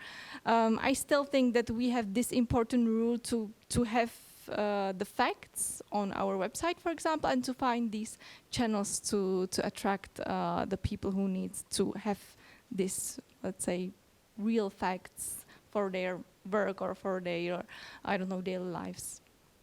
Thank you very much, Annette. And I guess, David, you would like to continue. And I guess you see it both as a journalist, as an insider, but also as a scholar of media studies, observing it from the outside at the same time, somehow. It's complicated.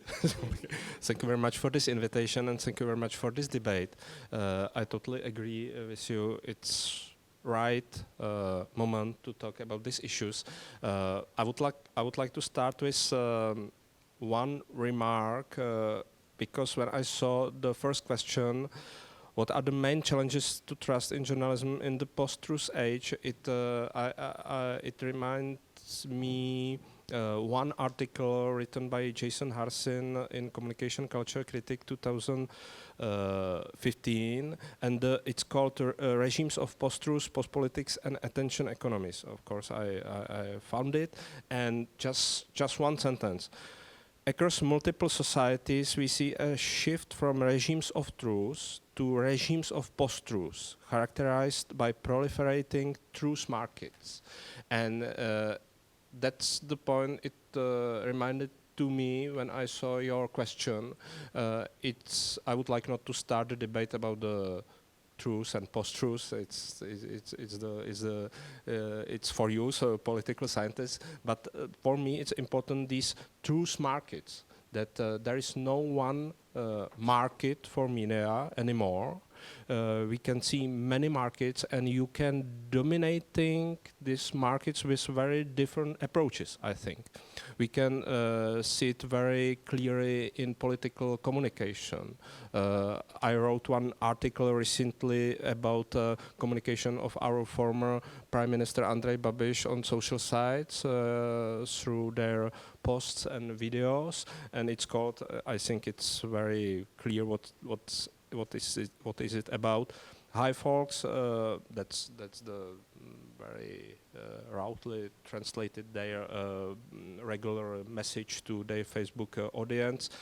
Attention populism as a strategy for dominating the dissonant information environment. So you can dominating, but the question for media is if we want to dominate very different truth markets, I would say. According to me, our aim is to offer some structure, something that's sensible for our audience. That's our aim, and it's hard to achieve, and it's very easy to be dominant in one very niche audience market, but we have to offer structure, I think. Maybe it's a lost dream, but I still believe it's possible to have some kind of ideal type of rational critical debate in functional democratic public sphere. I would like to mention one thing from Axel Burns, maybe you know this scholar, and he mentioned journalists are not anymore gatekeepers, they are gate watchers. Maybe I would like to add it to your remarks that we have something very specific role. I'm afraid we are not anymore in this role. We are just watcher, not keepers in this new flow of communication. So this is okay. We can talk about it, but I think it's very appropriate that to talk about something like gate watchers and what does it mean for journalism. And last thing is, if we have this lost, I don't know how to say it, Habermasian dream about rational communication in public sphere, how we can find it, what it's still in common. We can have something in common if we have to talk about some normative approaches, ethics, and these things. So I would like to mention one thing, because it's very near to me in the function of director of this fund, because we have something we call media rating, and it's about to find some basic standards about editorial policy, transparency policy, and content policies of main online webs, more or less. It's very similar. I don't know if you know NewsGuards, for example. It's very similar, but it's not only one approach how to find something still in common in media. But we would like to go in this way. It's very important to find what it's at, how to say it, at the fringe of media, pro-Russian trolls and something very bad at the fringe, but for me it's very important to find what it's still in the middle, what it's common, and about this, what it's in the middle, we have we can continue in the talks what's appropriate in this time, what it's not appropriate, what we would like to follow, and how to be, if not gatekeepers anymore, to be a relatively good gate watcher in European affairs and many other affairs we can talk about. So this is my remark. Thank you very much, David. And as I said, we have a structure here. We follow 4 different questions. Before we move to the second question, though, I would like to see if there's anyone else from the research team who would like to intervene, perhaps on the point of gate watcher. I see Martin Molan, please. So, yeah, I'm more than happy to because I think it's a very interesting point. Mainly because I think there needs to be some sort of combination there. I mean, gate watching to me, I mean, I study mainly social media. I mean, there is of course a debate happening there that you are merely watching, not being sort of the most active in bringing that about, but following it. But I do think it's important also that there has to be some sort of gatekeeping there as well, especially, you know, when the debate is about stuff that you've written yourself. I mean, this is a difficult issue for media all over Europe and, you know, in the US as well. Like, you know, how do you deal with social media and, you know, the commentary surrounding your own articles, where you really need to, you need to let that debate play out. As you said, it's, you know, an important channel for communicating with your readers, but there also needs to be some sort of gatekeeping there to ensure that that debate maybe upholds a certain standard in terms of truth, and facts, and so on. So, yeah. Thank you very much. I guess we will proceed to the second question, and we can return to some of the topics discussed now later on during the debate here. And the second question reads, how can journalism be addressed as a public good? What is the role of states and regulatory agencies, such as the EU, in the protection of the information quality provided by journalism? I don't know who would like to begin. Hans-Jörg, please. Yes, and I can actually use this also to return to the question of journalists as gatekeepers or gate watchers, because it is very closely related. I would, if I were a journalist, insist on my role as a gatekeeper. I think there's an important difference between gatekeeping and gate watching, and I would claim that a key functioning of journalism in democracy is about gatekeeping, not about gate watching. Gate watching, we do not need journalists. Gate watching can be done by anybody. And this is precisely what happens on social media. What we lack here is a filtering function of journalism. Gatekeeping is basically filtering. And you filter by applying particular criteria of relevance that are generally accepted by audiences. And this creates what Max also in his introduction talked about, this collective process of truth finding. That there is a kind of guarantee that news are filtered according to shared criteria of relevance. And this, I think, is a key function of journalism and in democracy. And here I come to the point of journalism as a public good, which then can mean two things. One is that there's a responsibility to protect journalism, the freedom of journalism, and also the independence of journalism. And secondly, there's a responsibility to protect the quality of news. And usually the story goes that these two kind of objectives are in conflict. So if you start to protect the quality of news, some would claim immediately, no, this is censorship. This is a serious interference into the independence of journalism. So no state regulation to protect the quality of news. And on the other hand, those who insist in the independence of journalism, then the others would claim that this creates a kind of cacophony of voices and cultural chaos, or however you would call this. So we need a stronger kind of intervention here. And this relates then back to the question of filtering of news. I would claim that this is a pseudo-conflict that is very much ideologicalized in the current debate on fake news. I would say that the right to express one's opinion is closely linked to the rights to get evidence-based news, and both are in need of protection. And this is what we mean with journalism as a public good. So now I would also claim that the debate should not only be about how to protect journalism as a public good, the debate should also be how to promote actually journalism. And this idea of promotion of journalism defines new state responsibilities, new state tasks. Not meant as an intervention into the independence of journalism, but the promotion of a well-functioning journalism that is both independent and evidence-based. And here, I'm not going to talk about the regulatory aspects. We will do this later. It was also touched upon in the first panel.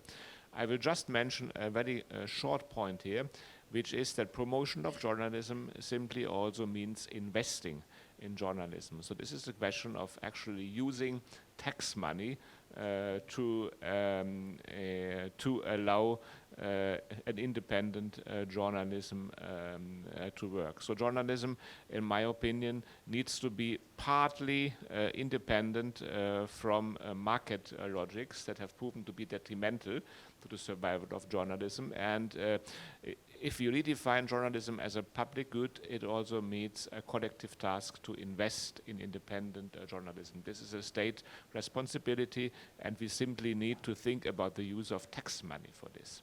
As a matter of fact, states are doing this already for many decades. In the Nordic countries, this is a regular practice since the existence of journalism, that newspapers, for instance, a regional newspaper gets state subsidies. We discovered also in Italy, usually Italy is the case where we would think that there are no state subsidies, but we discovered, or Jacopo discovered, that this is actually not true, that also Italian newspapers are heavily dependent on several forms of state subsidies, for instance, provided by the regions. This creates new inequalities between the regions, but it's another question. However, the message here is we need to think about investments. Thank you very much, and I think we should have a voice from one or two journalists here on this, and of course interested in your view on the take of journalism as a public good, but of course you can also refer back to the discussion of Gatewatch if you have a feeling that you want to respond to that. David, please. Thank you very much. Again, I'm totally agree with your approach, and it's again the debate about gatekeeper, gatewatcher. The reality is in shadow somehow. I don't know how to say it. And with this question, it's the very same. I'm totally agree that we need something that provide independence and transparency and investments in the media. I don't know if it's possible, especially in the Czech Republic or in the Central European region, to go through the better regulatory framework. I hope it's possible, and we will see what's happened after the EMFA, European Media Freedom Act. Maybe Aneta know more about this issue. It's very eminent. I would like just to remind it's how to say it, it's the European law that guarantee protecting editorial independence, independent functioning of public service media, guarantee the transparency, etc., etc. And the most conflict issued a new independent European board for media services. We will see, but I would like to again repeat that it's very important to do something in our profession without any this law regulation. According to me, it's important to find what it's in the middle. It's again my last remark. And 1 month ago, I have very nice webinar with just think. With the people from Center for International Media Assistance from the US. I don't know if you know it.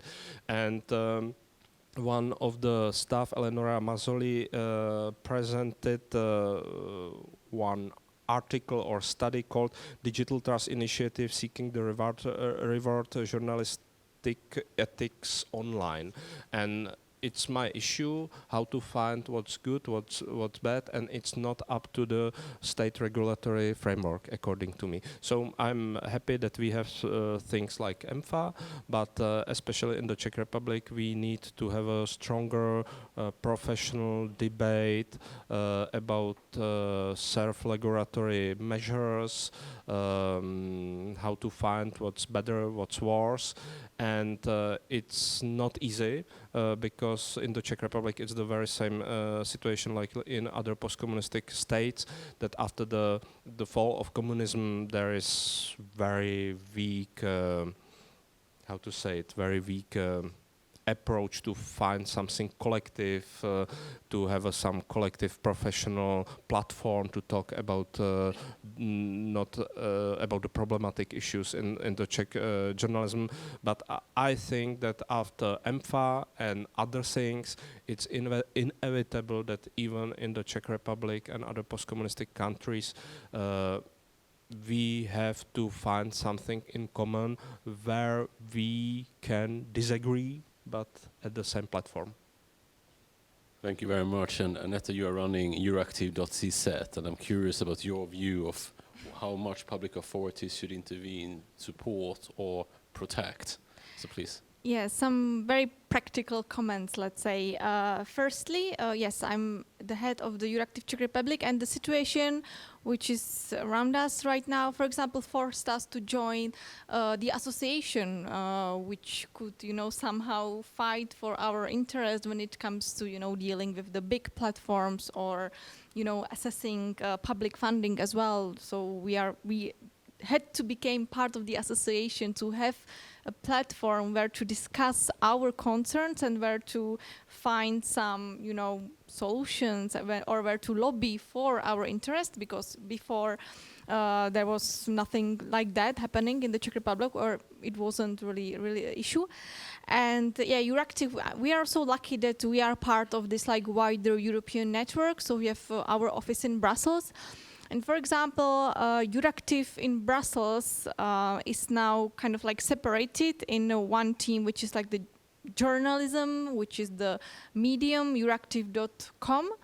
And then they also established the foundation, European Media Lab, which is also interesting that the same people who established Euractiv as a medium for Brussels geeks, they also established a foundation which is, trying to invest in media.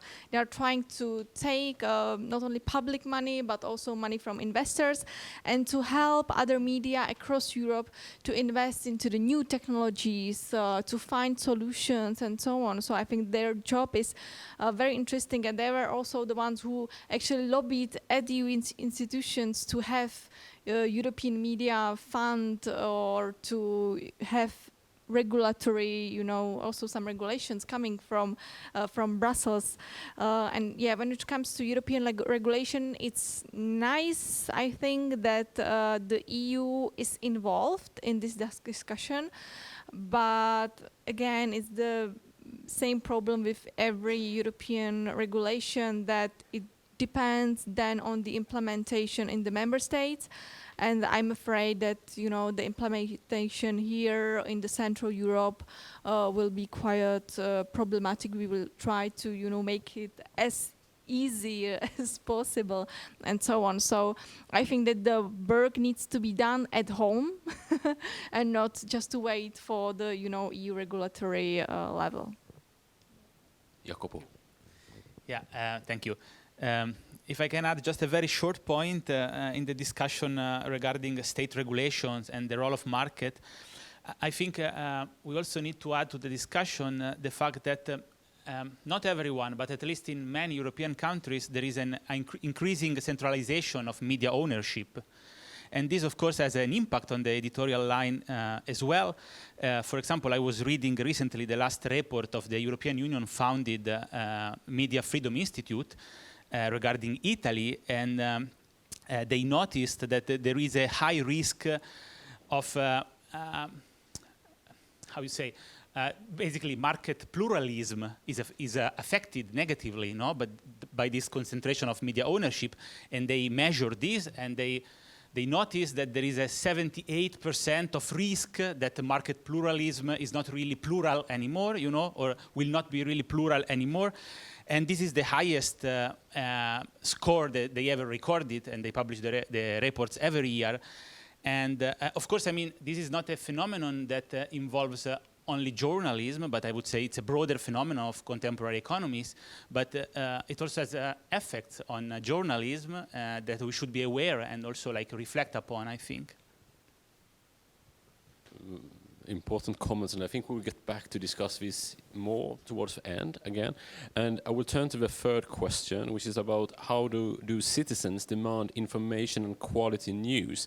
And here we will refer to your research, Martin, and a survey experiment that you have developed. So please inform us a little bit about the research. Sure, because we've talked, you know, now obviously about journalism, journalism practices in the media industry, but what this boils down to, you know, for you guys to succeed is, you know, what do news consumers want? That's how, you know, Euractiv will stay alive. That's how all these other newspapers will stay alive, by providing a service that people will be interested in. And so we had a survey in Norway, Italy, and Poland, where we asked 4,500 people, both, you know, what they wanted to see in journalism and what made for them a news story trustworthy, but also, you know, how they reacted to seeing a story that was written in a very tabloid way versus a more sort of typically, you know, what we call in English, you know, broadsheet way, you know, this very typically Financial Times-ish way of writing a story. And in terms of the results, you know, luckily we saw, you know, for the most part that people do actively seek out news on a daily basis. Most people in our survey responded using somewhere between 30 to 60 minutes every day. That was sort of spread between social and traditional media.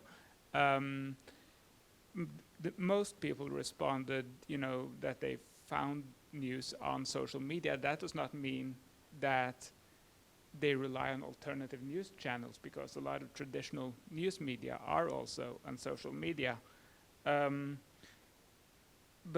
what we saw, you know, we also asked about, you know, okay, so when you're reading, when you're seeking out these news, what are you actually seeking out news about?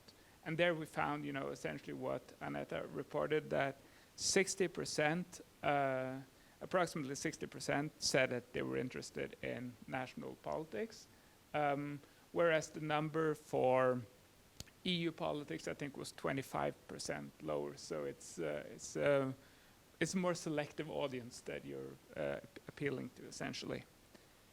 But when it comes to, you know, their evaluations and demands of journalism, we asked both about sort of very traditional ideas about what journalism should be, that it should be objective, it should be accurate, it should be contextualizing. But we also asked about, you know, how important is it to you that the news stories you read offer some way for you to comment, to provide some sort of feedback to the journalist, and that it is sort of relevant to you. And what we found, you know, was this very strong demand for these very traditional ideas about what journalism should be. It should be objective, it should be accurate, it should provide context, and surprisingly, you know, quite a bit lower. You know, people didn't seem to mind as much whether the news per se was relevant to their lives, or that it provided, you know, a comment section.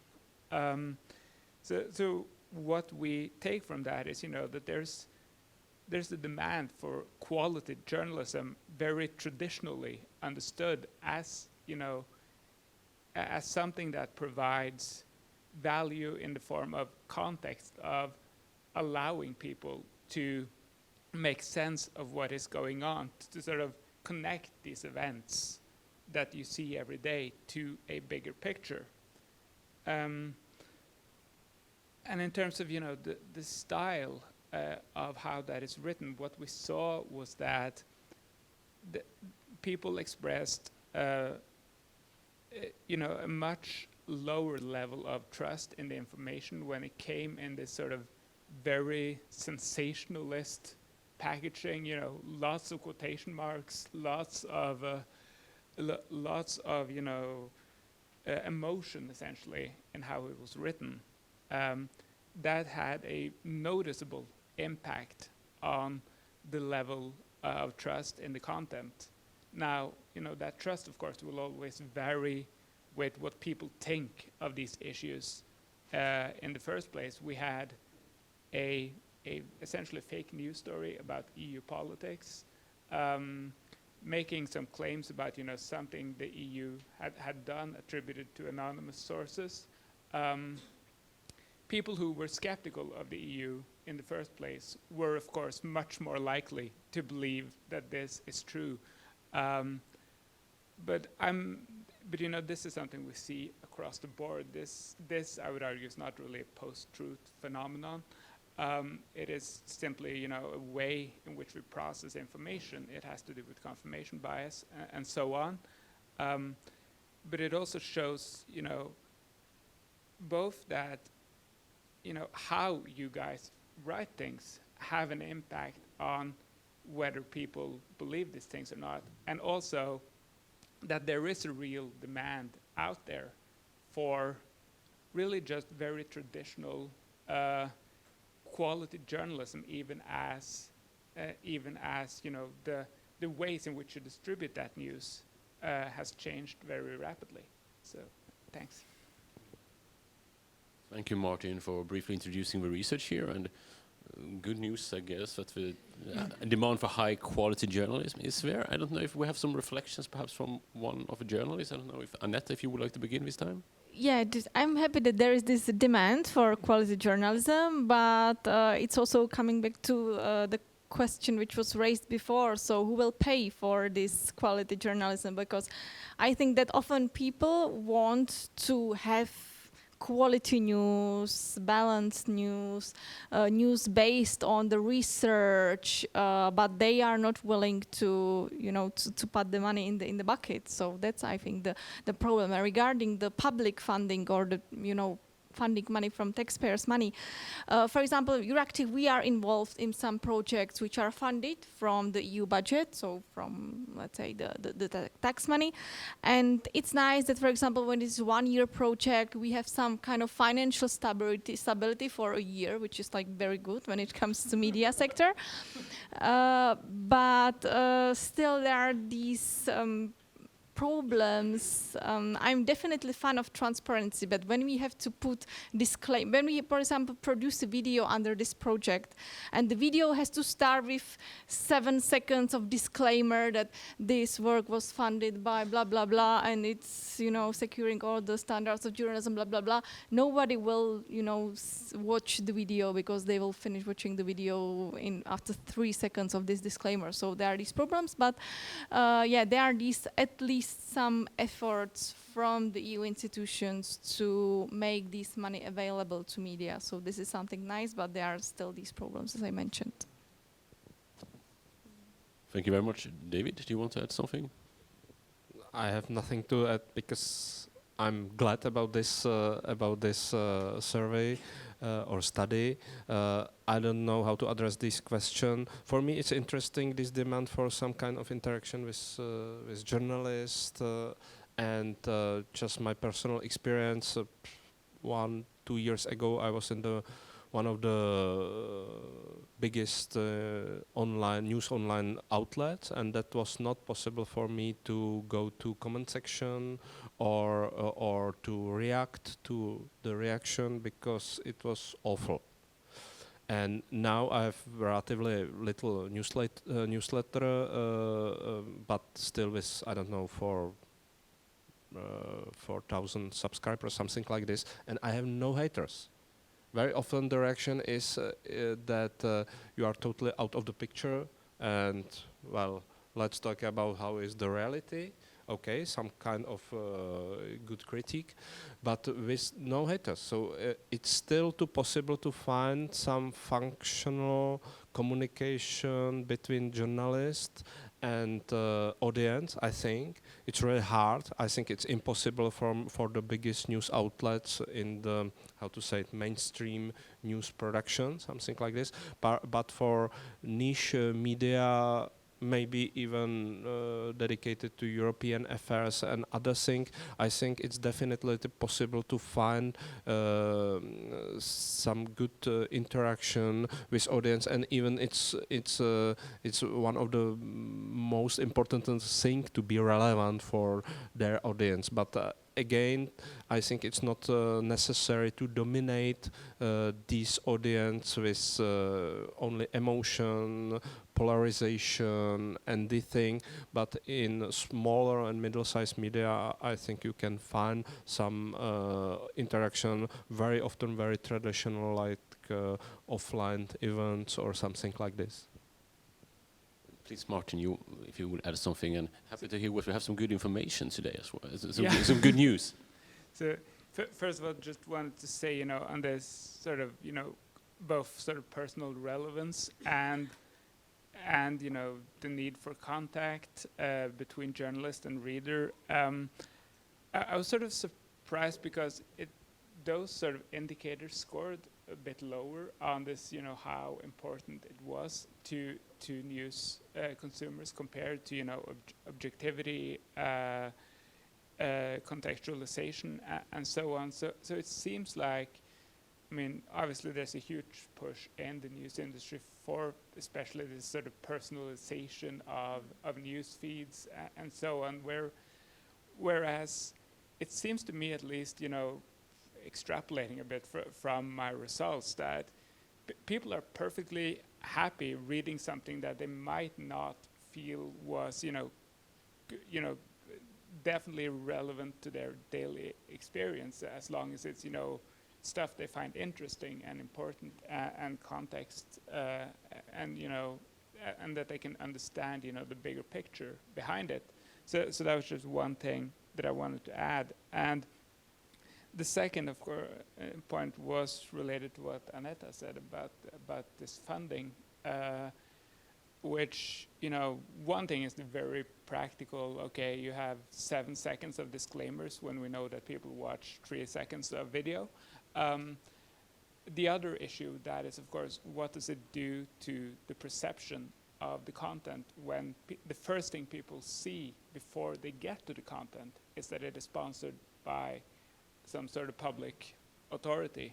So basically, what does it do to the trust in, this news that you're about to see about the EU, that you sort of start off by seeing that it is in fact funded by the EU, even if you guys internally have all of these sort of safeguards to protect editorial independence and so on. That's an issue with a lot of these programs that I think has been sort of insufficiently discussed, essentially. So, yeah. Thank you very much. And just yes, if I can add something to this public support of media, maybe we shouldn't only focus on subsidizing the content, but there are other tools like tax incentives, for example, or other these kind of things which doesn't have to look so bad as a disclaimer, this content was subsidized, but to make our lives as a media and media interpreters a bit easier. And I think that these solutions are not so complicated to have some tax incentives for media. Thank you very much, Aneta. I will move the discussion to the fourth topic on our agenda, which is about good practices of journalism that are being developed. And we will hear some insights from some comparative studies. And I will give a word directly to Jacopo Custodi. Please. Thank you. Yes, so for the research, we conducted several interviews with journalists in different countries, namely in Italy, in Spain, in Bulgaria, in Poland, Croatia, Norway, and Iceland. And we were interviewing them, asking how they perceive the problems of disinformation and how do they cope to these problems. We just finished, so I'm going to share some very preliminary results. But one first important issue that emerged, and that I think it's important because it has implication on policy, is the fact that disinformation is understood differently. So we don't have a unique understanding of disinformation. There is this first difference between intentional and unintentional disinformation. And the intentional one is the classic one we are keen to think about when you spread fake news for political or commercial reasons. No? But they also emphasize the problem of unintentional disinformation, basically the human error, and stressing how this is a result of a journalist work that became increasingly fast, because there is this run for publishing, for being the first to publish a news story, and this of course creates an increased possibility to fall into human errors. And also there is a difference between narrow and broad understanding of disinformation, because the narrow one is the classic fake news, But if you have a broader understanding of the phenomenon, then you also include biased, out of context, incomplete news, and so on. And I think those differences are important because based on how exactly we define disinformation, then the policy that we implement to prevent them change. And moving to the practices, to the anti-disinformation practices that journalists talked about, what we noticed, what emerged from the interviews is that in almost all the new outlets in which the interviewed journalists work on, there are no formalized practices. There are no institutionalized anti-disinformation guidelines or whatever.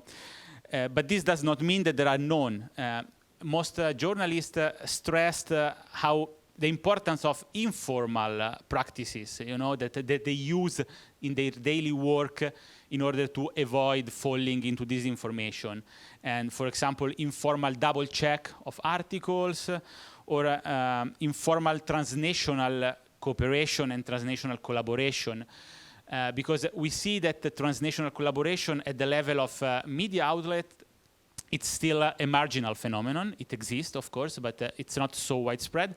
But journalists insisted on the fact that even in the case in which their media outlet does not have an institutionalized collaboration, they still do at the level of journalists, between journalists at a more informal level, which also permits to be faster in this way of checking. You just send a WhatsApp basically to a journalist that you know and that is working in a country that you are covering a news in. And another issue that emerged is the fact that the European Union is poorly perceived in their daily works, in the sense that national regulations, national frameworks, and so on are perceived as prevalent in shaping their daily work. And this also, I would say, leaves a room for expanding the role of the European Union in terms of helping those journalists in the face of disinformation. And the last 2 points are one is social media, because what emerged in the interviews is that there is, of course, a widespread concern that social media are often the cause, or if not the cause, at least the vehicle of disinformation. And this, of course, creates a problem because even though most of them recognize that the fake news are not a new phenomenon in this sense, they always existed, social media in a way reshape the phenomenon, no? And force us to react in a different way than in the past. However, some other journalists also emphasized, also said that this is partially misleading, because in a way absolves journalism from its faults. You know, if you just point at social media as the responsible, this is an answer that, of course, not surprisingly, emerged mostly on like alternative media regarding than the mainstream ones. But what they were emphasizing is the fact that you see fake news, or at least like incomplete or like biased news also in the mainstream journals, you know, and then like pointing only at social media might be misleading. But of course, as I said, this is an issue where there was no consensus. Basically, differences emerged according on which media outlets they worked in. And the very last point, and I will conclude, is regarding the new demands for quality journalism, an issue that already emerged in our discussion. And this is a topic that also journalists themselves talked a lot in their interviews. Because, you know, on one side, as I mentioned before, there is this competition for being the fastest, you know, to publish, especially online, you know. And this, of course, reduces the quality of news because you have to be very fast in publishing the news story. But on the other side, this also creates a market space for journals that don't want to be the first one, but instead try to sell a well-crafted, very high-quality news story, you know. And so in this sense, yes, the challenge of disinformation and the challenge of increased speed of journalist work created a bigger space for this type of business of like slower but well-crafted news. However, the issue remains that the audience is still limited. You know, it increased, of course, but it's still limited. So the issue remained, I would say. Yeah, that's it. As I said, it's just preliminary results, but we wanted to share them with you, even though we are still processing them. Thank you. Thank you very much, Jacopo. And please hold your comments. We will open up to the audience at this point. So we'll open up the floor for comments, questions from the audience. Try to be brief, and please do identify yourself before you pose your question. So, Luis, please, first. Thanks a lot. Thanks, everyone. It was very interesting. And on the Universidad Autónoma de Madrid. I'll try to be quick, since I'm working on regulation. I fully agree with the idea that we need to consider public funding for solving the market problems, but we also know that public funding would create new problems, right? So I think as working on regulation, I mean, it would be maybe an author, and of course there's all the issues of political bias and so on. So here's my question, and it would be maybe an invitation for you to reflect what can we do on the model of other EU pilot programs that work very well, like the Erasmus program, but also generational issue.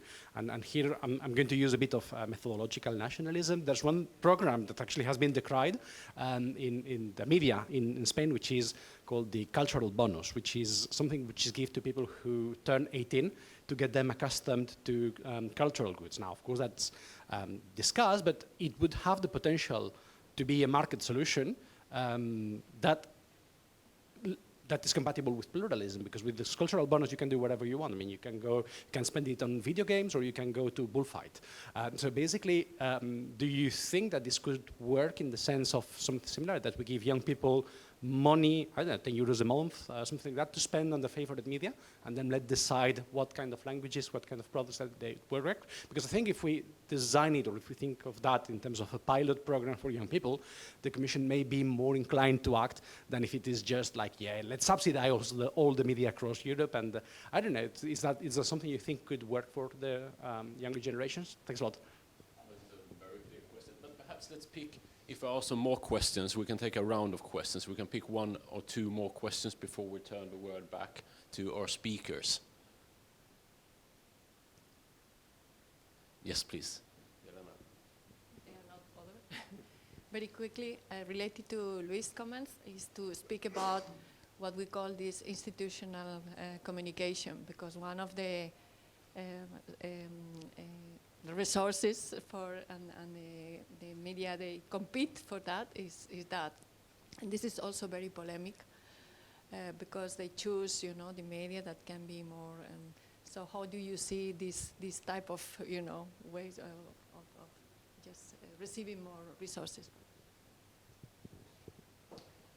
Thank you very much. Who would like to begin? Maybe we just Annette or David. I will start with this bonus you were talking about. It's quite interesting idea. I never heard about it. I think that with young generation, there is the problem that I'm not sure whether they are able to consume the traditional media, as for example, I am representing, or at least partially.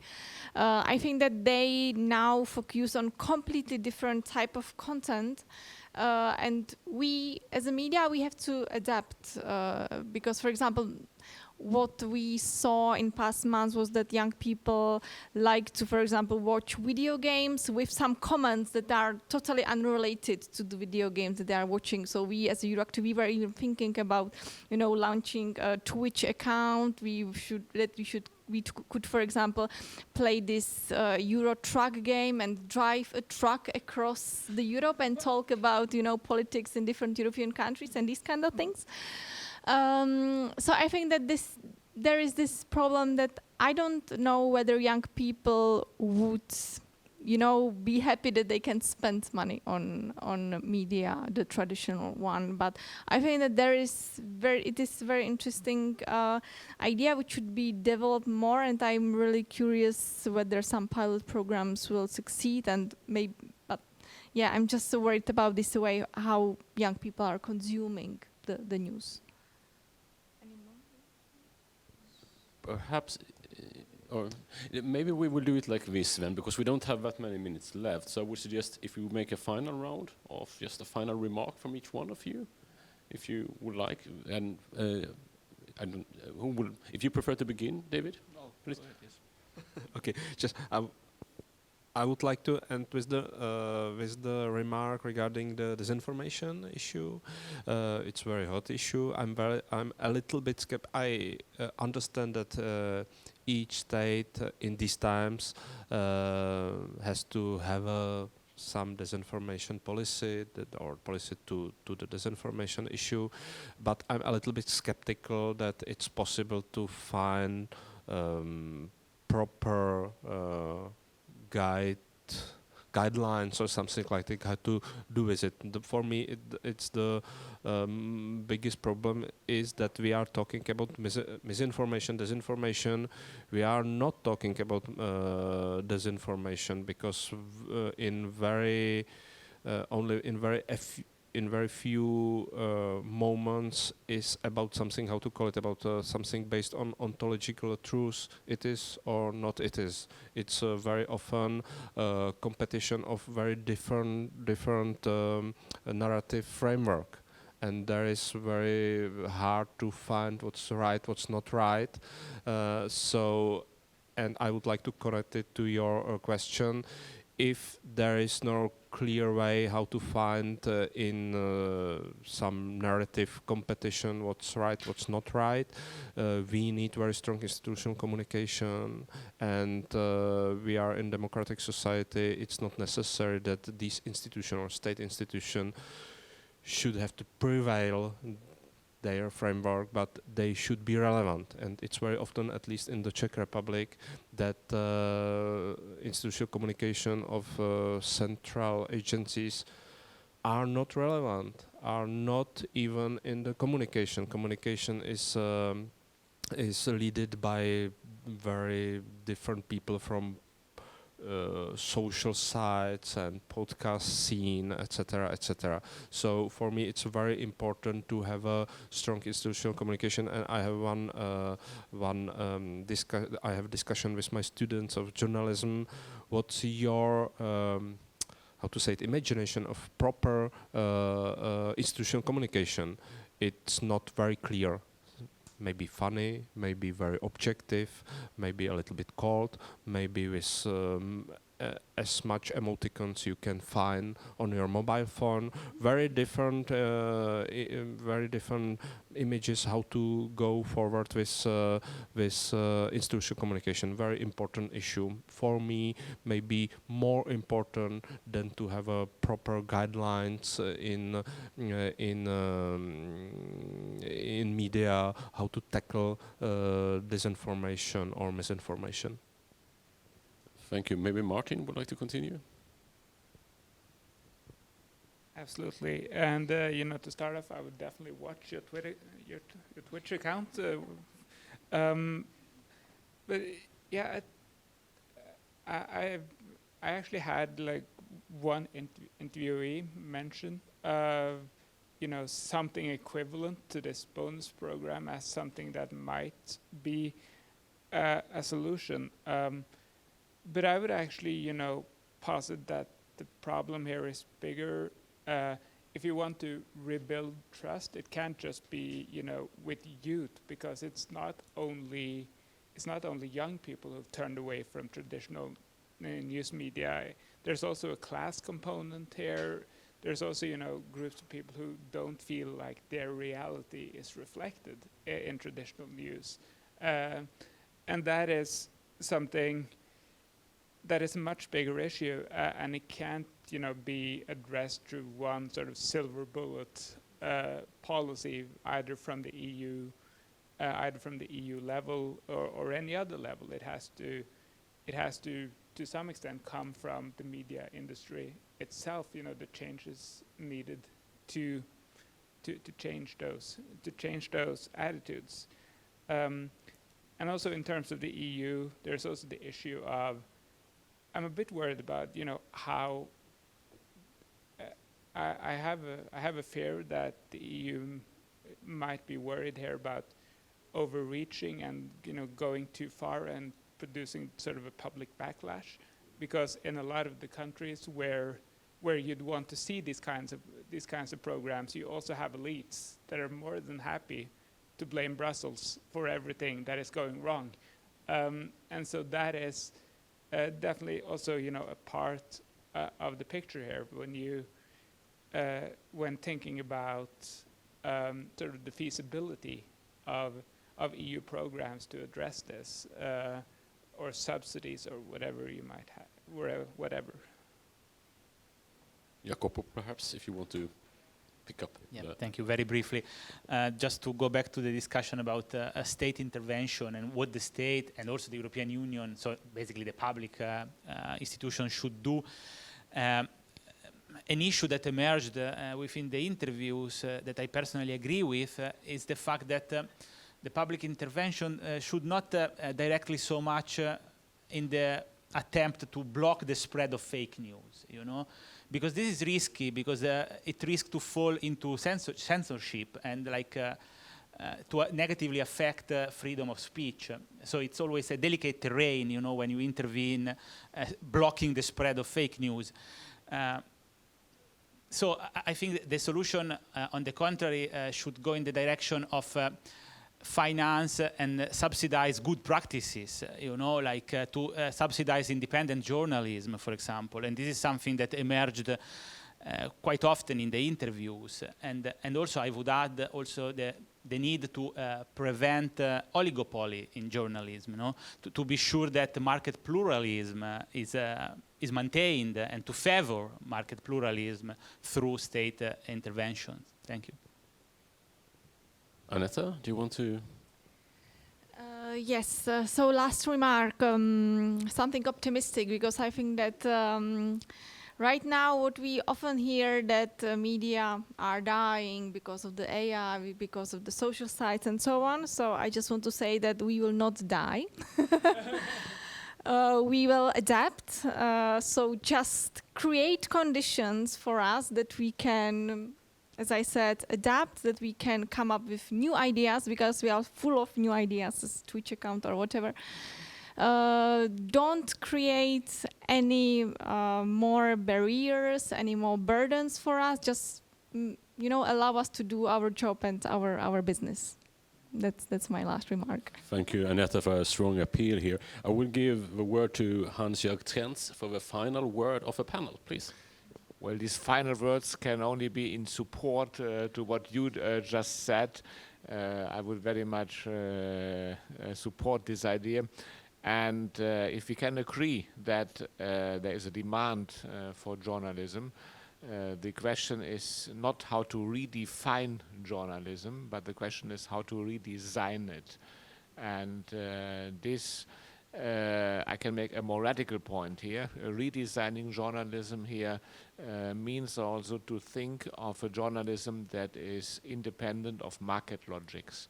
So it is not only think of journalism as independent of state intervention, but also of markets. It seems to be the case that the classical model of a profit-oriented journalism is no longer viable for many reasons. We assist a market failure, and I think the post-truth challenge is very much also explained as a market failure. If there is this market failure, redesigning journalism means to think of new creative ways to fund it. Not necessarily to invest all kind of new money into journalism, but it's also a question of redistribution of already existing sources.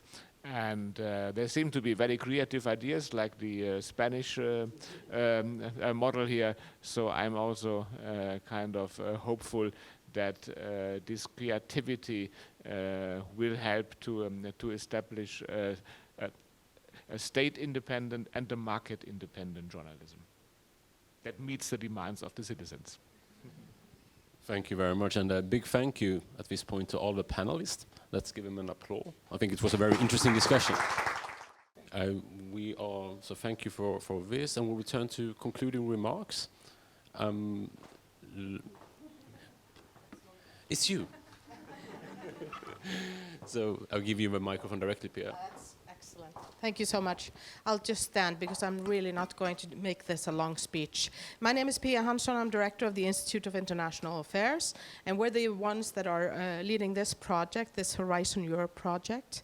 I'd also like to stress the importance of being able to have such a project. I think it's really stresses kind of what the European Union can do. So I'd also like to be on the hopeful note of, you know, international research collaboration and the importance of that and how the EU has made that possible.